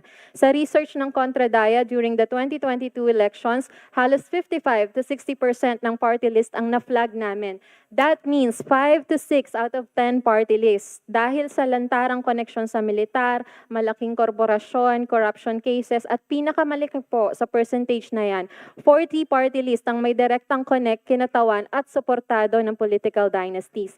Party list pa lamang po ito, hindi pa kasama ang political parties dominated and backed by political dynasties. Our empirical data indicates a need for clear provision banning political dynasties in the party list election cycles. Two main points po to emphasize this, Mr. Chair. Ang mga party list nominees una ay hindi dapat bahagi ng political dynasty at nasabi na ito kanina rin. Ikalawa, hindi rin dapat kinokontrol ng mga political dynasties ang party list sa likod ng eksena. Bawal po dapat ang placeholders or dummies as party list nominees as they operate behind the scenes. Panghuling point po namin, Mr. Chair, may position din po kami hinggil sa tanong kanina on appointment systems. Ang isang genuine anti-political dynasty law dapat ay nagbabawal din sa appointed system. That includes mga posisyon sa gabinete na hinihirang ng Pangulo para maiwasan din ang paglaganap ng dinastiya sa executive branch. While there are anti-nepotism provisions in our existing laws, something should be done to limit presidential powers given the need to prohibit political dynasties in senior government positions. Ang political dynasty, kapag ang kapangyarihan sa gobyerno ay paulit-ulit na pinapasa o napupunta sa ilang pamilya, direkta po itong konektado sa kung saan ginagamit ng mga opisyal na ito ang kanilang posisyon sa ahensya ng Estado para protektahan ang sariling negosyo at interes. Kaya po ang aming workers' constituency sa Kontradaya, hindi na rin po nagtataka bakit hirap na hirap kaming makapagpasa ng living wages bill, ng universal social protection bill at iba pa dahil dominated created ito ng political dynasties, mga families na may sariling interes sa kanilang businesses at iba pa. The point of the genuine law is to shift power to the people and communities and uphold democracy. Binibigyan din po ng kontradaya ang isang tunay, genuine na batas laban sa political dynasty, at ito ang tutugon sa sistematikong pamamaraan kung paano umiiral at kumikilos ang mga political dynasties sa Pilipinas. Hinihikayat po namin, Mr. Chair, kayo at ang mga mambabatas na sana mabigyan pa po ng pagkakataon ng ibang watchdog at CSOs na makapaghatid ng kanilang points. Mga pangkomunidad na organisasyon na i-raise sa inyo ang kanilang mga naging suliranin challenges dahil po sa proliferation ng political dynasties. Panghuli po, hindi po biro ang ating sinusulong. Asahan natin na mahirap ito. We're going against the powers that be. Makakatuwang ninyo ang kontradaya sa loob at sa labas ng Kongreso hanggang sa aming mga members at chapters sa komunidad with respect to the four main points that we raise. Maraming salamat po. Maraming salamat, kontradaya sa inyong posisyon. So, ang pinakahuli na po, the last but certainly not the least, ang aming suki, Lente, Attorney Rona Caritos. Ma'am, Thank you, what's your Chair. position on this? Thank you, Chair. Do you- Good afternoon, do you Chair. Good support afternoon. or Of course, we will oppose? support, Chair, but we will nuance our support to the proposed bills. Okay, Good afternoon, Attorney. Chair. Good afternoon to the honorable members of the House. Let me start with a quote from Attorney Christian S. Monsod, one of the framers of our Constitution. Political dynasties are inconsistent with the principle of equal access to opportunities for public service. When political power is monopolized by a few families, elections may still take place, but genuine choice and real competition are undermined. The constitutional prohibition is meant to prevent this concentration of power and to democratize access to public service. Grounded in this constitutional intent, Lente's proposal is different from all the bills filed and all the positions organizations have taken. Lente calls on our legislative institutions and relevant stakeholders to prioritize innovation and responsiveness in creating a mechanism which can effectively enforce the constitutional directive against political dynasties. The state policy declares equal access to opportunities for public service and prohibits political dynasties. Equal access to opportunities for public service directly pertains to electoral competitiveness and indirectly impacts public service. The prohibition against political dynasties is therefore not solely an electoral issue, but is part of a broader issue of effective public service. It is our position that this anti-dynasty provision is sui generis. And being sui generis, the prohibition stands higher at the legal framework, and it shall not be limited to undergo the usual processes that all of us are used to in the elections. As to the definition of political dynasty, we propose that it be defined as the running and occupation of family members in more than one position at the national level, more than one position at the provincial level, and more than one position at the municipal or city or barangay level. So after one electoral cycle, one family can occupy a maximum of 3 positions at the same time, one national, one provincial, and one municipal or city and or municipal level. As to the degree of consanguinity or affinity of family members, we propose to follow what is already provided in the SK Reform Law. Prohibition extends up to the second degree of consanguinity or affinity. As to the implementation mechanism, the primacy of the anti-dynasty provision as a constitutional directive should be controlling in relation to the grounds for disqualifications as enumerated under election laws. Thus, this direction requires an innovative approach to resolution by using a simplified administrative process, in contrast to the existing disqualification procedure under election laws. To aid the verification of marital and filial relationships, the birth and or marriage certificate of the candidate can be annexed to the certificate of candidacy or COC. Alternatively, an affidavit of marital and filial status must be executed by the candidate. The truthfulness of the information provided shall be warranted by the candidate, subject to our criminal and election laws. At the end of each filing day, the Comelec election officer will encode in a national, provincial, and city, municipal, and barangay database the contents of the birth and/or marriage certificate or the affidavit of marital and filial status of each candidate. At the end of the filing period, Comelec will motu proprio resolve who among the family members running for the same position will be allowed to run. Within a set duration, the resolution can be done either through draw lots or voluntary agreement among the family members. Another way, aside from Comelec resolving this situation on its own, is the filing of a request to verify and to resolve filial relations by any voter. Again, this request should not be considered similar to a complaint required by our election procedural laws. As part of due process, Comelec shall be mandated to respond to the request by re-examining the birth and/or marriage certificate or the affidavit of marital and filial status submitted by the candidate. If the prohibited relationship exists, then the implementation mechanism of the anti-political dynasty directive will be triggered. Draw lots or voluntary agreement of the parties. Candidates who misrepresented should be charged with perjury with the accessory penalty of temporary disqualification from holding public office. In our opinion, this route will simplify the resolution of prohibited candidacies because it violates the anti-dynasty prohibition. At the same time, this would not unduly, and this would probably address the concerns of Chairman Garcia earlier, this would not unduly burden the dockets of Comelec, which has been traditionally burdened by the usual electoral cases. Our proposal, of course, will raise eyebrows or will be asked certainly if it's constitutional. We believe it is, given that this anti-dynasty prohibition is sui generis, then it should not be treated as a qualification or a disqualification. Hence, it should not undergo the usual electoral processes. The proposed mechanism for the implementation of the constitutional directive against political dynasties deserves to be subjected to legislative and even judicial scrutiny, which it can ultimately stand. The perpetuation of power through family members has long been recognized as a practice to be prohibited for the purpose of allowing a broader voice in and improving public service for the Filipino people.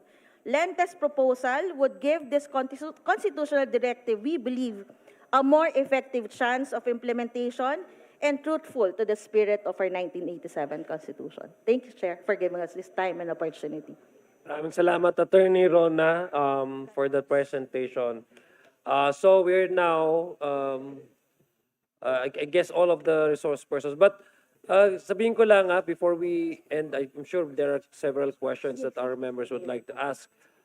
This is a continuing invitation, meaning if you're invited today, if you appear today, then the next succeeding hearings and meetings, we will be expecting you as well until we terminate the discussion on anti-political dynasty. So since we already heard the presentation of our guest, any members would like to ask questions, clarificatory questions? Chair. Yes, continue. Chair, earlier I posed a question on whether the constitutional mandate to ban political dynasties applies only to elective positions. Since the wording is very clearly states political opportunities for public service, no? And I would just like to note and also express my thanks to Professor Garcia, who directly answered the question in his presentation that the committee should notice that yes, precisely the ban is or the mandate is to promote opportunities for public service, no? So that includes both elective and appointive positions, no? And very enlightening po yung sinabi niya that in the records of the CONCOM, the original wording was supposed to be public office. Pero nga, pinalitan, ginawang public service. No? So, I think, Mr. Chair, the committee should note that since nandito na tayo, ito yung pagkakataon para ipatupad, no, yung mandato ng provision na yan ng Constitution. Kailangang i-consider ng committee na ito that that mandate is intended to ban political dynasties in both elective as well as appointive positions. No? And I understand that this committee is a committee on suffrage and electoral reforms. So obviously, mas ang It's not within sinasaklaw our niya jurisdiction to will be discuss, yeah. elections, pero that could all, there could also be it could also be considered. For example, kung may kamag-anak kang appointed official, pwede ka ba tumakbo? If you have, if there's a political dynasty relationship. So yun lang po. I would just like to note the answer and explanation given by the UP College of Law. Thank you po, Mr. Chair. Thank you for that manifestation. It's well taken. Again, that's true. I agree with the Congressman Tino. The discussion revolves around the issue of appointive position. So the committee does not hold jurisdiction over matters pertaining to appointive. That's going to be a discussion on a separate committee, which I believe the Civil Service Committee. What we are discussing here is on the elective positions, which basically the very core intention of all these 20 bills submitted to this committee, which is banning family members from holding simultaneously public office within a certain degree of consanguinity and affinity. So, any other questions that members would like to ask our resource persons? Congressman Rodriguez, no questions? All the presentations were very, very clear. So I have no question. So if there are no other questions and perhaps no other matters, I would like to thank all the members present. I hope that you can also show the same commitment and passion and interest in the next couple of hearings that we will be holding. Yes, Congressman Kimbo. The next meeting will be tomorrow, I understand, Mr. Chairman. So next meeting will be, I think, February 10. Oh, We're just securing. I just wanted to express and support my Yeah. deep interest as you required a commitment. So what we can assure what we can assure the members is that we will be holding another committee hearing the same subject matter on February 10. I hope we can secure a big room such as this kasi marami pong magdaratingan po ng mga guests. So again, thank you very much for coming. Thank you to our guests for joining us. Sana po makabalik po kayo dito. May I solicit our favorite motion? Move to suspend. Yeah. So there's a motion to suspend the hearing on today. So any objection has been seconded. Again, thank you very much. Marami pong salamat. Keep safe.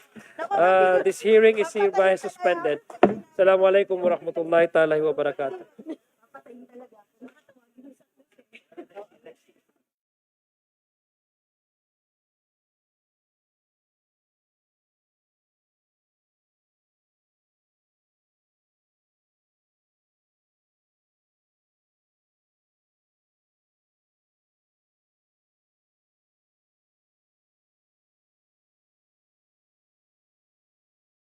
Kasi inuuna